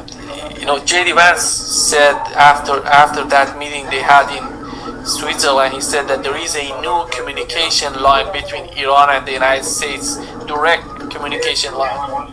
And when it comes to the Strait of Hormuz, the problems in the Strait of Hormuz, right now IRGC just announced we deny reports about the establishment of a direct communication line between Tehran and Washington regarding the Strait of Hormuz. So we are living in a huge sort of, I mean, the fact of the matter is, you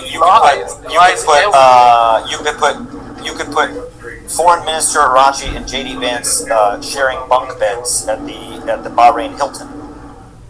Talk about communication.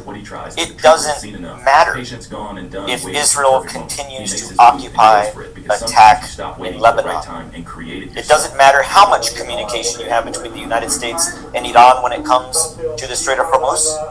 It's like if two people are fighting each other and one guy punches a guy in the face and he says, "There, I punched you in the face." Well, they're communicating. They're clearly communicating, but they're still beating the shit out of each other. So the problem is not communication. The problem is the United States and Israel, or the United States as signatory to the MOU, upholding its responsibilities to the MOU, and part of that is Israel. So can the United States control Israel? Not technically, Israel's a sovereign nation, but boy, do we sure have a lot of levers to control behavior, the carrot and the stick. And the United States just chooses not to, because it's very clear now that the United States is simply complicit, implicit, and part of this plan. Part of it. I mean, as soon as you, I mean, when I hear the thing, when I hear like J.D. Vance or Marco Rubio trying to broker peace, it's laughable, it's dismissible in its absurdity. Investigators believe one of the suspects ditched it. You mentioned that I remember when you got back from Gaza, and we talk about what is happening in Gaza. There is a new report from UN talking about what is happening in Gaza, and here is what was reported based on that report. The victim's car is entered into the National Crime Database and the search begins. By 9:30 that same morning, Dalton police get a call.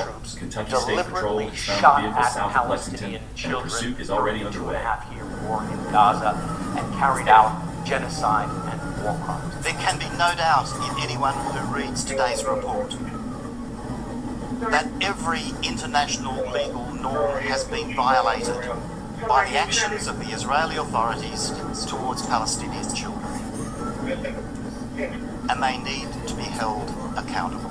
These are allegations that Israel has long denied, but this report focuses specifically on the treatment of Palestinian children in Gaza. It says that 21,000 Palestinian children died as a direct result of the hostilities. Thousands more were injured, including 10,000 suffering hearing loss, 5,000 with hearing loss so severe they can no longer hear. The suspect put serious Warning distance between report himself says and officers, that but Gaza never has the fully highest disappears from sight, incidence which is the of only child thing keeping this chase alive. amputations The problem is the anywhere in the rules world. say no Some hit of those above 65 miles per hour, and the carried suspect out has not without been anywhere near anesthetic. 65 It since says this that whole when thing started. Israel bombs Officers are stuck large watching, waiting with their hands residential tied areas, as he runs at over conditions, 130. children more often die, 7 times to 1, because of the smaller surface area of their bodies, thinner skin, lighter weight, which means they can be thrown across the room. It is very, very grim reading. One account from a doctor in Gaza is particularly troubling. The doctor says, based on the clustering of injuries and the targeted body parts, I assess that the Israeli soldiers have been deliberately shooting teenage boys in a game of target practice. A different body part being targeted on different days. That is very tough stuff. The chase ends And I'll tell you that to everyone listening at the time of the and watching, as is the identity of the that victims report, found inside that burning it is Bryant absolutely Street true. home. A murder and arson, a stolen It is car, absolutely a multi-state chase that ended on a As Kentucky highway bad Tuesday morning, it all and began. as Dalton dystopian investigators and now as working with vicious Kentucky and State Patrol disgusting to as piece it together a sounds, full picture of what happened it is between those absolutely early true. morning hours and that final And the crash south of GHF Lexington. was a part of that in terms of On March luring 14th, 2021, in Reidsville, Georgia, starving people, many of them children, to these distribution sites to where the IDF could then open fire and kill them. Exactly as that report says. Exactly as that report says. The deliberate targeting of children. The deliberate targeting of teenage children with specific body parts given a different day. The specific targeting of infants. The specific targeting of young children who could not run away. On the 28th of May, Amir being one of those children that the IDF killed outside of distribution site number 3. And to anybody that would listen to the IDF themselves saying that didn't happen, well, you're just as complicit in it, and you're a fool and an ignorant idiot if you think that the IDF said it didn't happen, so it didn't happen. You're an idiot. Look, I mean, the evidence is overwhelming. And yes, as hard as that pill is to swallow, the IDF and the nation of Israel, of which the United States considers an ally and has been hand in glove with what's been happening in Gaza, has specifically targeted over the course of this conflict children. explicitly, directly, and inhumanely. And it's disgusting. And more of the truth will come out. The more investigations that occur will reveal more of what the truth is. CNN did an independent investigation days after the ceasefire in October of one of the sites, the site near the GHF site that was near the Netzarim corridor, because that's as far as they could get. The Netzarim site was very close to the border. So they were able to at least get to that site before restrictions were in place. And they discovered hundreds of bodies just simply bulldozed and buried outside of site number 4, the GHF site one of the sites that I worked at. And I can validate that we saw that happening. And the majority of those that couldn't get away, or that were the most vulnerable, being the elderly and children, is who were most targeted by the IDF. And it's true, it's real, and as hard of a pill as it is to swallow, it's the truth.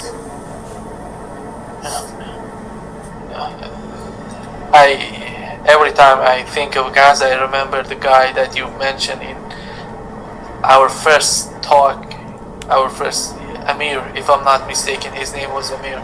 Yes, Amir, on the 28th of May, 2025, distribution site number 3 in the central Rafah, just a stone's throw away from Nasser Hospital, where hundreds of children were targeted and slaughtered by the IDF. But the troopers read it immediately and before he can get any momentum back, making sure Graham Plattner blamed women for getting raped. Mr. Plattner, the IDF have a clear and cruel history of doing exactly this. It was no different in 2025. It's no different now. It was no different when the IDF targeted and killed Hind Rajab. The evidence is overwhelming, and if people choose not to believe it, then again, that's to their own ignorance, and I fear for their souls.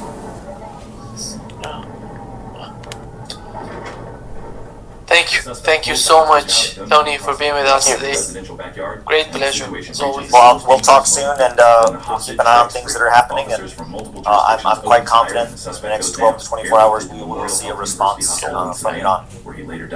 Yeah, sure.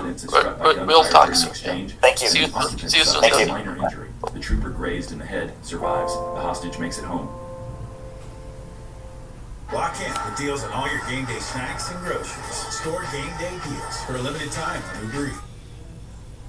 We're near a Targaryen approaches. If you wait for our dragons to come, it would be the end. My reign has just begun.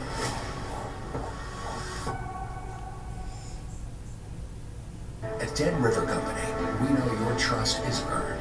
It's in every answered call, every on-time delivery.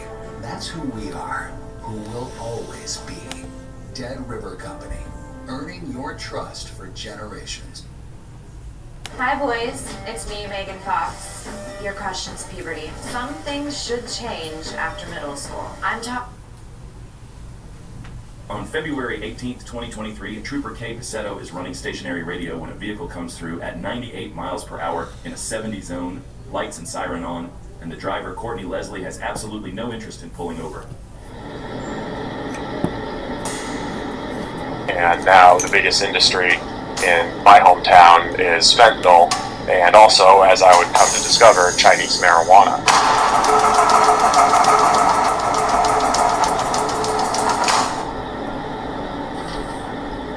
Welcome to Change Agents, an Ironclad original presented by Firecracker Farm. Let's get into the show.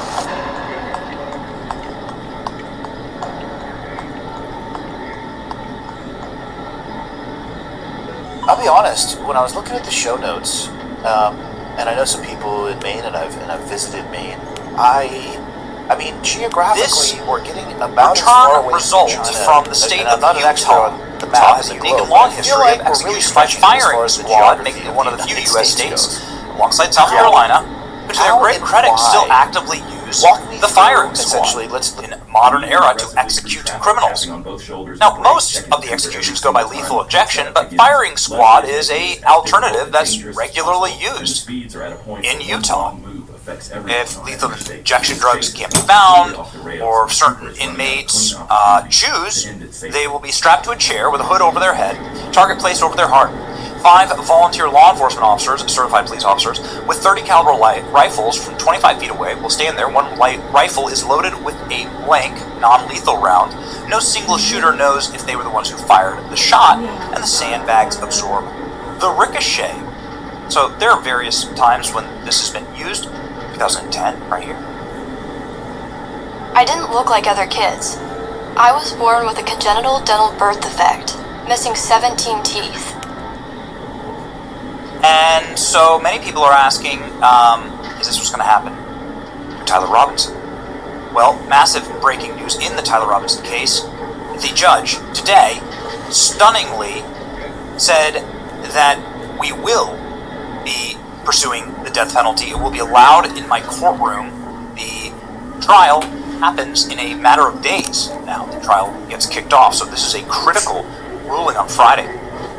Judge Tony Graff struck down a motion from the defense team representing Tyler Robinson and the man charged with killing Turning Point USA founder Charlie Kirk to remove the death penalty from the case. The defense filed the motion seeking to strike the death penalty as a sanction if a ruling of contempt was reached. The prosecution is doing everything they can to try and keep Tyler Robinson alive.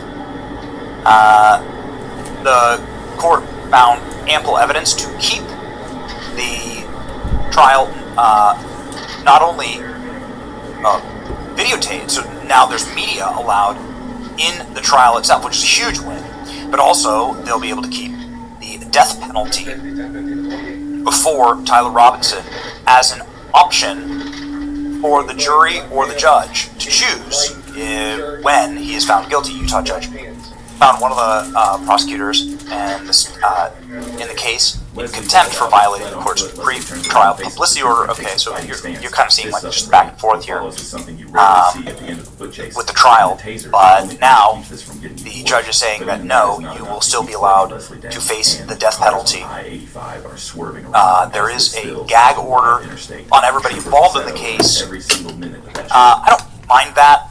I think that it's important to keep these things clean. I've been very anxious to get this case up and going, obviously. I want to see all of the evidence. I'm sick and tired of the rampant speculation. I want to see everything that the state has. And then I want to see justice done on Tyler Robinson. The prosecution was held in contempt. Okay, whatever. Good. Utah judge denies Tyler Robinson's request to remove the death penalty. Kudos to this judge's decision to make the penalty come quickly and done efficiently. Death penalty is on the table. Judge denies. If convicted, you think that he should get the death penalty. Eric Kirk says, I do not want this man's blood on my ledger when I stand before the Lord. I want the government to decide. It's biblical too. Justice will be served. There's a lot of biblical justice. I hope he gets the death penalty. That's right. Difference in tact. Donald Trump saying, yeah, no. I hope he gets the death penalty. He didn't deserve this. He worked so hard and so well. Everybody liked him. I've been watching. Even the left is having a hard time. They fired this guy Dowd from MSDNC, who's a terrible guy, terrible human being. Donald Trump saying, let's bring on the death penalty. Governor of Utah is saying we're going to pursue the death penalty. And man, they have quite a slate of charges. Count 1, aggravated murder. This is the capital offense where you could be put to death for. Felony reckless discharge of a firearm during bodily injury. Felony obstruction of justice for hiding the firearm. Felony obstruction of justice for discarding the clothing he wore during the shooting. Witness tampering, asking a roommate to delete incriminating messages. Witness tampering for demanding a trans roommate stay silent, not asking to speak online. Commission of a violent offense in the presence of a child. Now, I really want to know why the trans roommate isn't being brought in as an accomplice in this crime. The only explanation here that I have received from people who are relatively close with this trial, the only explanation that I have received is that the trans roommate, somebody named Lance Twiggs, is cooperating with the feds and will be testifying against Tyler Robinson. They'll drag him out and they'll make him, spill his guts about Tyler Robinson. And I don't know what an evil guy or how he planned all this, and be a witness. What's going on? They have a very creepy life. The guy's transitioning. He's clearly a lunatic. Possessed, evil. But we would love to see evil dispatched from this earth. Lawfully, the DA says he will seek the death penalty, and the judge has now allowed it. It's a beautiful thing. I'm positive to the week here. Here is the Utah County Attorney explaining what they found in this case and how they are going to bring this to trial. What they are going to say at the trial, what the evidence shows, so you can prepare, because we're about to see this. I don't know if it'll go as quick as Carmelo Anthony's trial. That lasted for less than a week. But lock in, because this trial is happening in a matter of weeks here now, and death penalty is on the table. Here we go. The murder of Charlie Kirk is an American tragedy. Charlie Kirk was murdered while engaging in one of our most sacred and cherished American rights, the bedrock of our democratic republic, the free exchange of ideas in a search for truth, understanding, and a more perfect union. It is also an offense against the state and to the peace and enjoyment of the people of Utah and of all those who visit here. But Charlie Kirk's murder also strikes a more personal and intimate chord. Charlie Kirk was first and foremost a husband and a father to two beautiful young children. He was a son, he was a brother, and a friend. Like all murders, the senseless and needless taking of Charlie Kirk's life has shattered the lives of those he loved and those who loved him. To Charlie's wife, Erica, his two young children, his parents, his family, and his friends, I express my sincere condolences and offer my heartfelt prayers on your behalf. I also want to express my concern for everyone who was at Charlie's Turning Point USA event at the Utah Valley University, and all who have been impacted by this tragedy. As county attorney, I am charged with bringing justice to those who offend our laws. I am charged with bringing justice for those who are harmed. I am charged with bringing justice for Charlie Kirk. I am committed to these aims. I take this responsibility seriously. Today, after reviewing the evidence that law enforcement has collected thus far, I am filing a criminal information charging Tyler James Robinson, age 22, with the following crimes.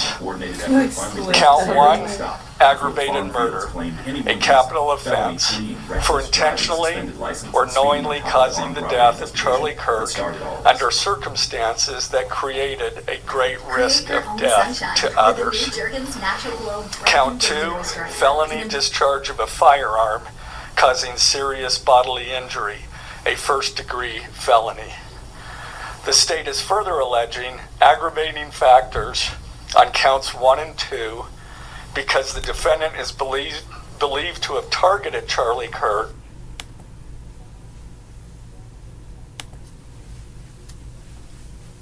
Let's pin this into, where we're talking about. So Maine, obviously northeastern United States. How did you come across this topic? I'll let you unpack a little bit, and then we can dive into what you found, like you said, the structure and how they've built. On July 16th, 2024. Who's your interior designer?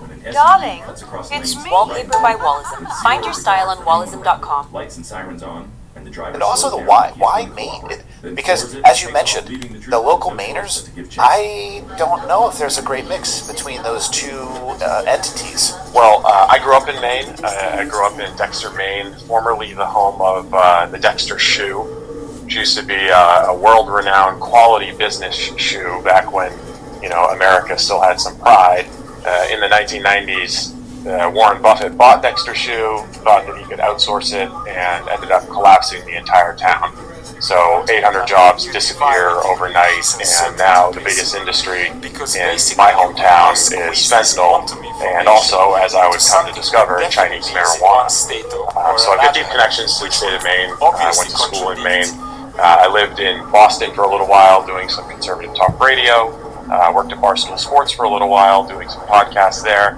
And then took a camper van trip all around the United States for a year just during COVID, dropped out of society and explored the national parks and the national forests for a little while.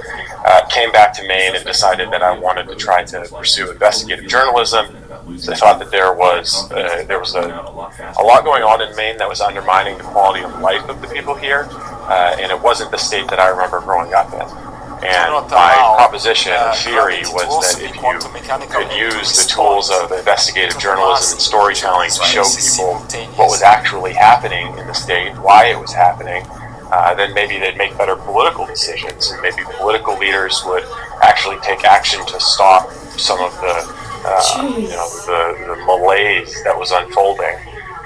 And so that's 3.5, 4 years ago. I took over the Maine Wire, and we built it up from like a think tank policy blog that was getting 20,000 views a month to now we're somewhere around 750,000 to 1 million views on the site a month, and like 4 or 5 million impressions on social media, and we're regularly on Fox, and doing some large podcasts like this one, and we made a pretty big splash. But I think probably the biggest project that we undertook was this investigation into Chinese organized crime in Maine, and it really all started in August of 2023 when a reporter for the Daily Caller News Foundation broke a story based on a leaked Department of Homeland Security memo that said, among other things, it was talking about these illegal cannabis grows in the state of Maine, or in the United States generally.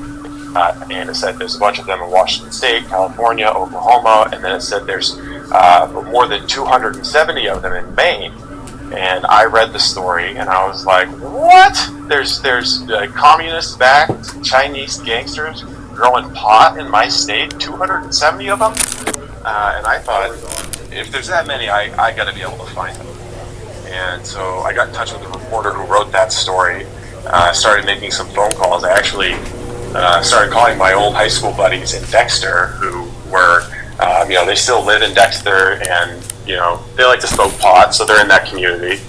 So I started asking them, how much, is this true? Is this just one of those scare stories that sometimes comes out of Washington D.C. There's 130 terrorist cells embedded in Milwaukee or something like that. There's always some kind of scare story, and it just goes around the conservative media for a week and then disappears. I wanted to see if this was real, and the first friend I called, he was actually my center on my high school football team, and he's now a master electrician.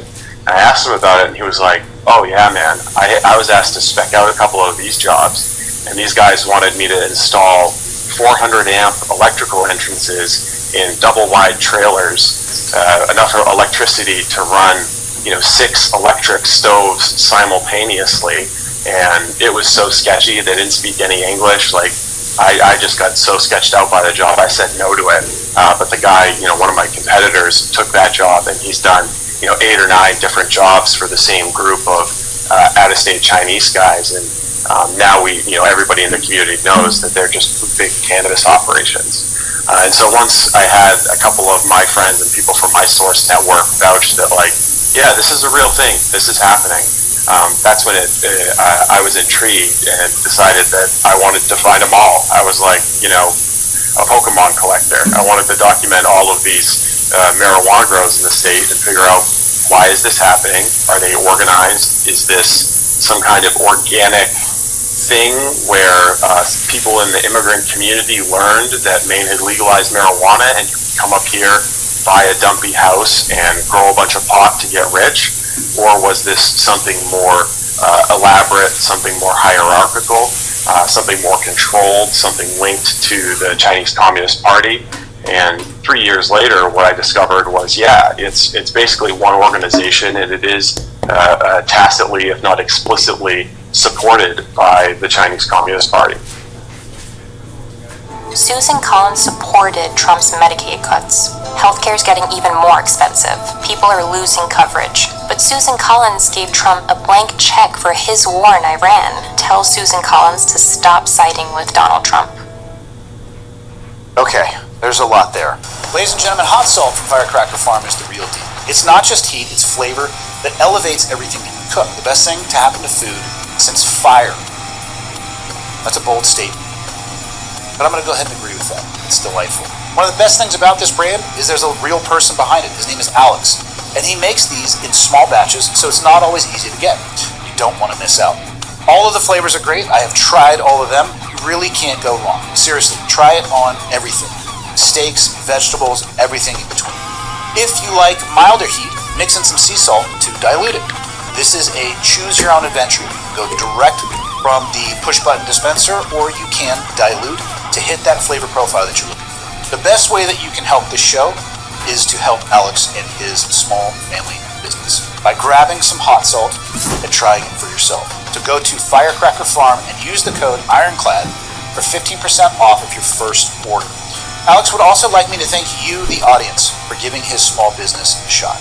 I'm telling you right now, head over to Firecracker Farm, pick something out. I honestly don't think you can go wrong. It's an amazing product, founded by a very cool person. The backstory behind it is legit, and it's making food taste better. You use the term malaise, which is one of my favorite terms. I'm going to try to use it more, actually, in the response, or lack of response, specifically in Maine. That's okay. But I would say it goes far larger than that.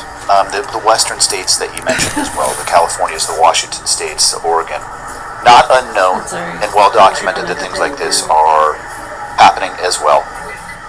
Again, either it's a passive or a direct tie to the Communist Party in China. Layer on top of that the immense amount of real estate that we have allowed Chinese organizations to purchase near military installations in the United States.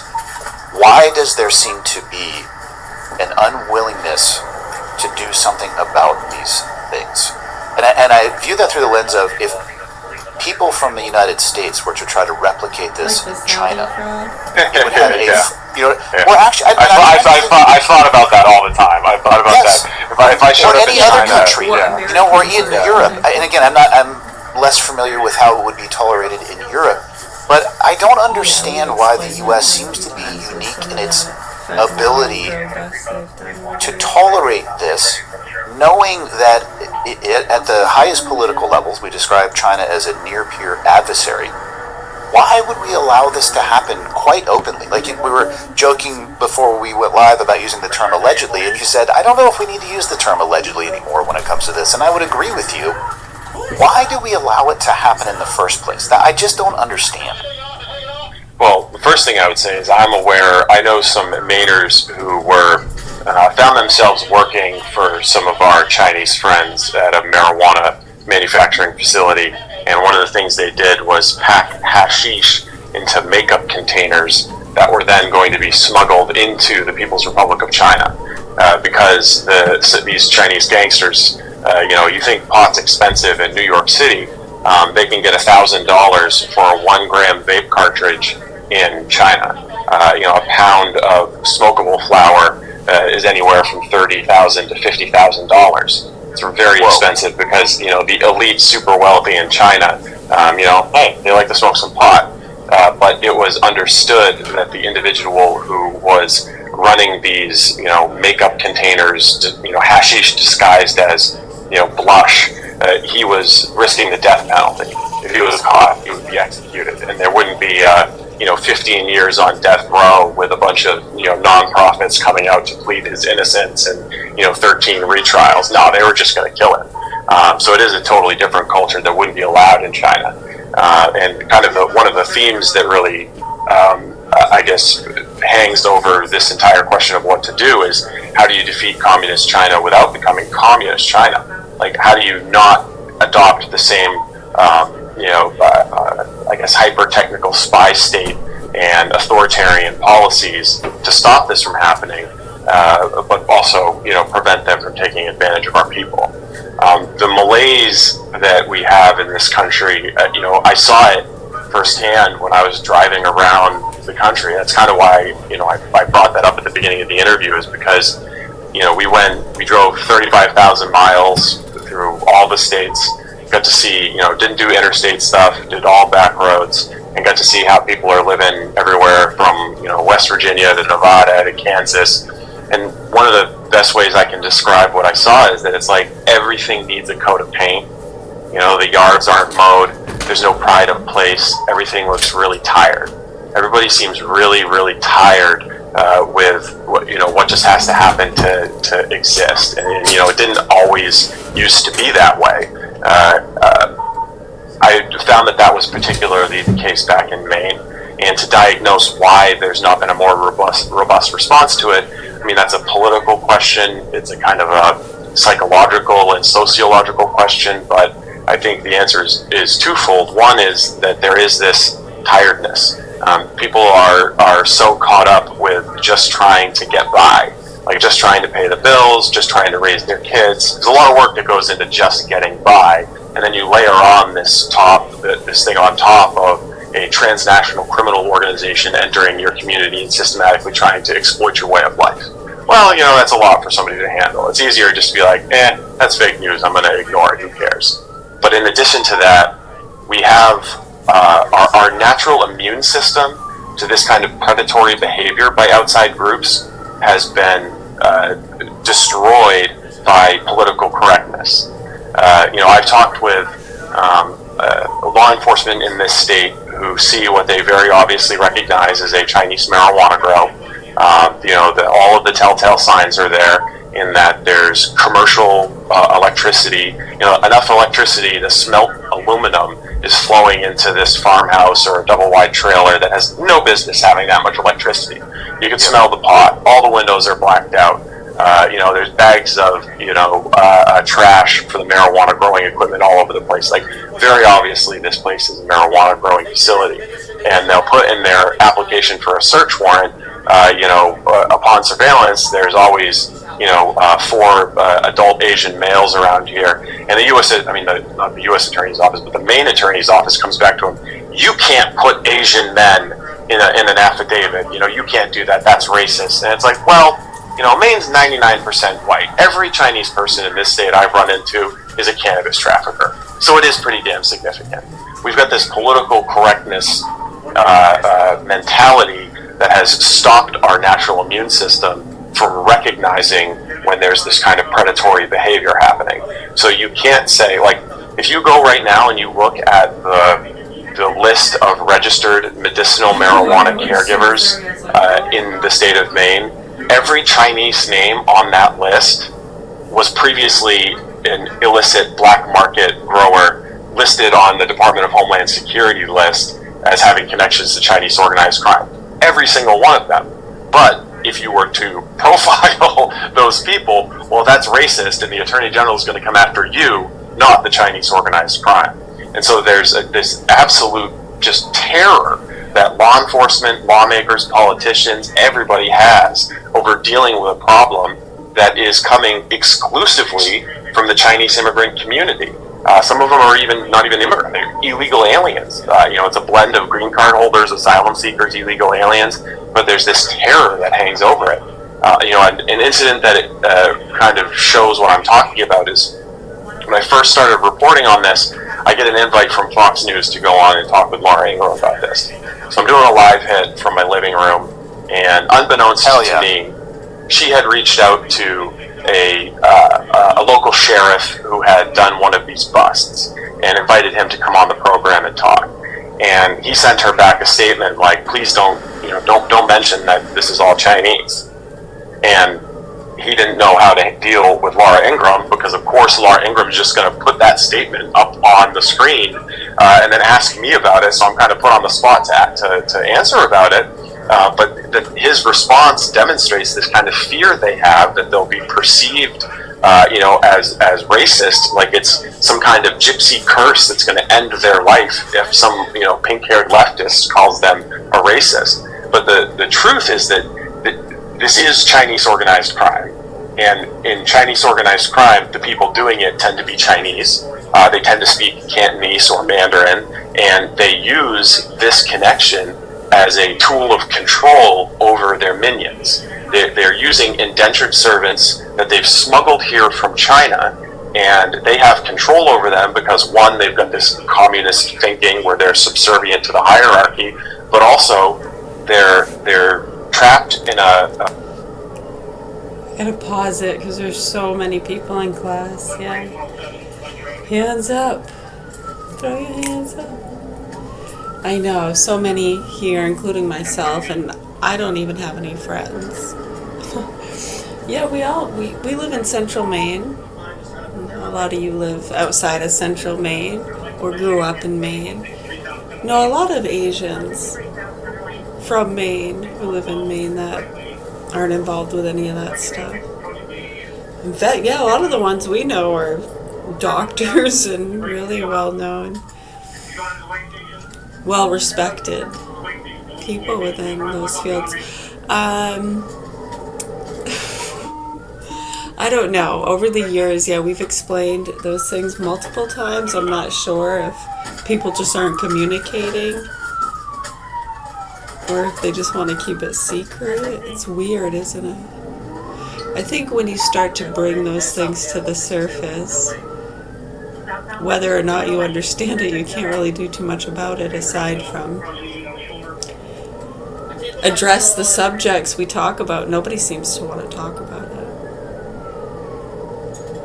Right, so over the years, the same criminal organizations and activist groups, turtle washing, whale saving freaks, working with drug traffickers and some state workers and others, connected to some of the same fundraising and Catholic networks we talk about. Okay.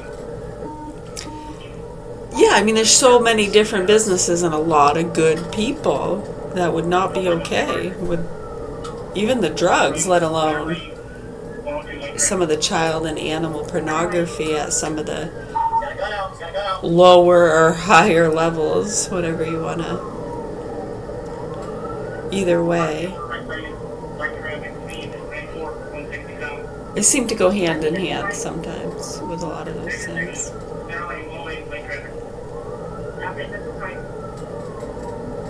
Yeah, well, to them, middle class is lower.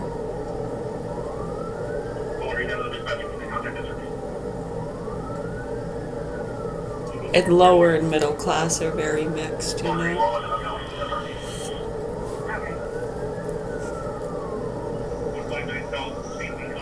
Well, that would be the stricken level. They go like poverty stricken. Shouldn't even exist. You're right. It should not even exist. I agree.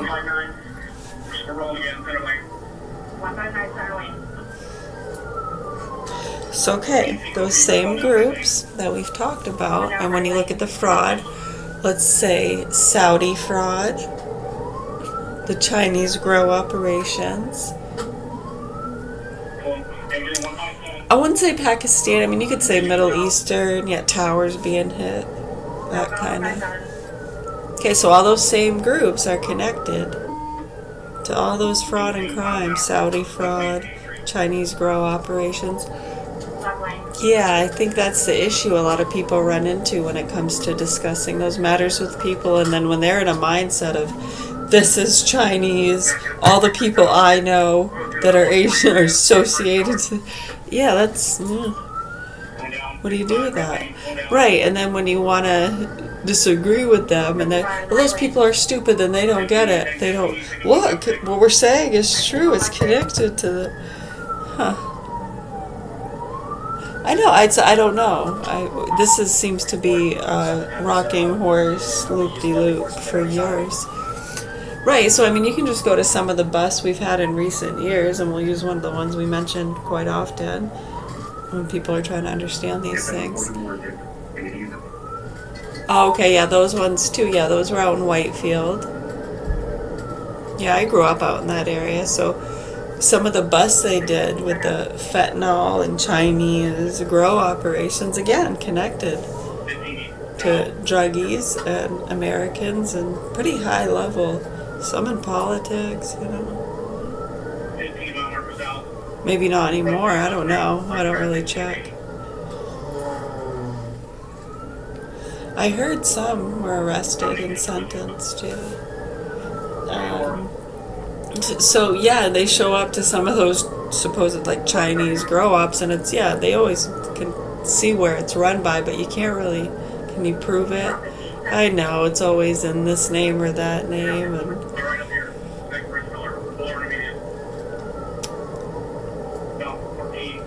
yeah, the Chinese lady barely speaks English. She's like, I just like the smell. I just like the smell. They put that in the report too. How can you not laugh?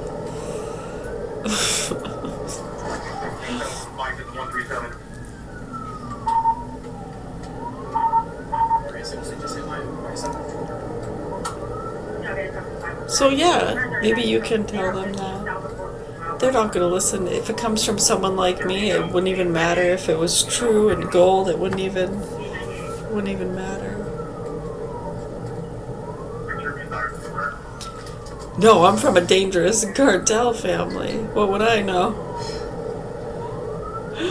Oh, dear Lord. Sweet, sweet child. Sweet, sweet child.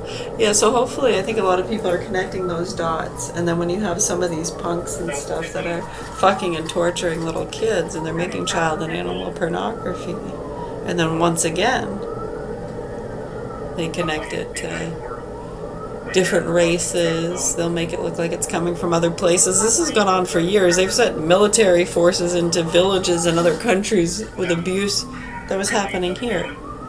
I know. They saw the video. It was real. It just wasn't over there. It was over here. And then they took my legs. And then took my legs. Well, I can't put my arms down. Meatloaf, meatloaf, double meatloaf. I hate meatloaf. I like yours though. Yours is pretty good. Just kidding. I'm kidding. Mom made a good meatloaf. Mom did make a good meatloaf. It's all in the sauce, they say. It's all in the sauce.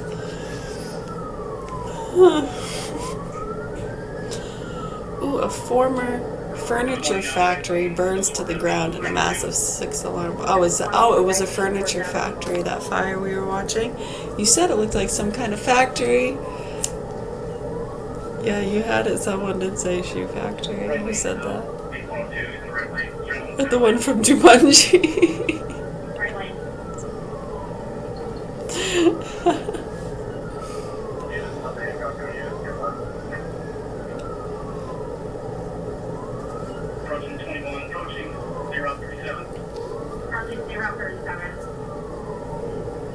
Oh, cool.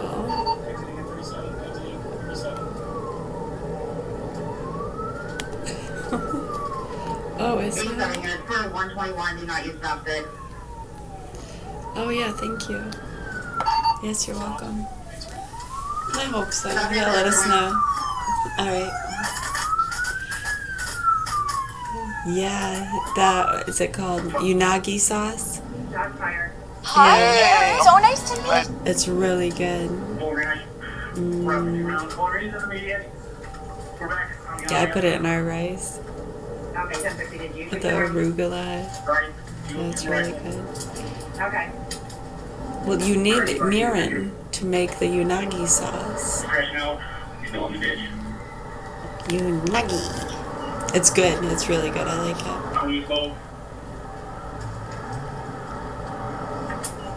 Still in the ditch.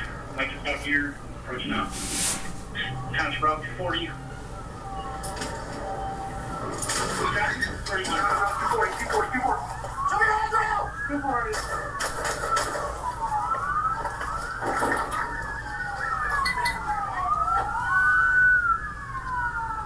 I was texting with him or something.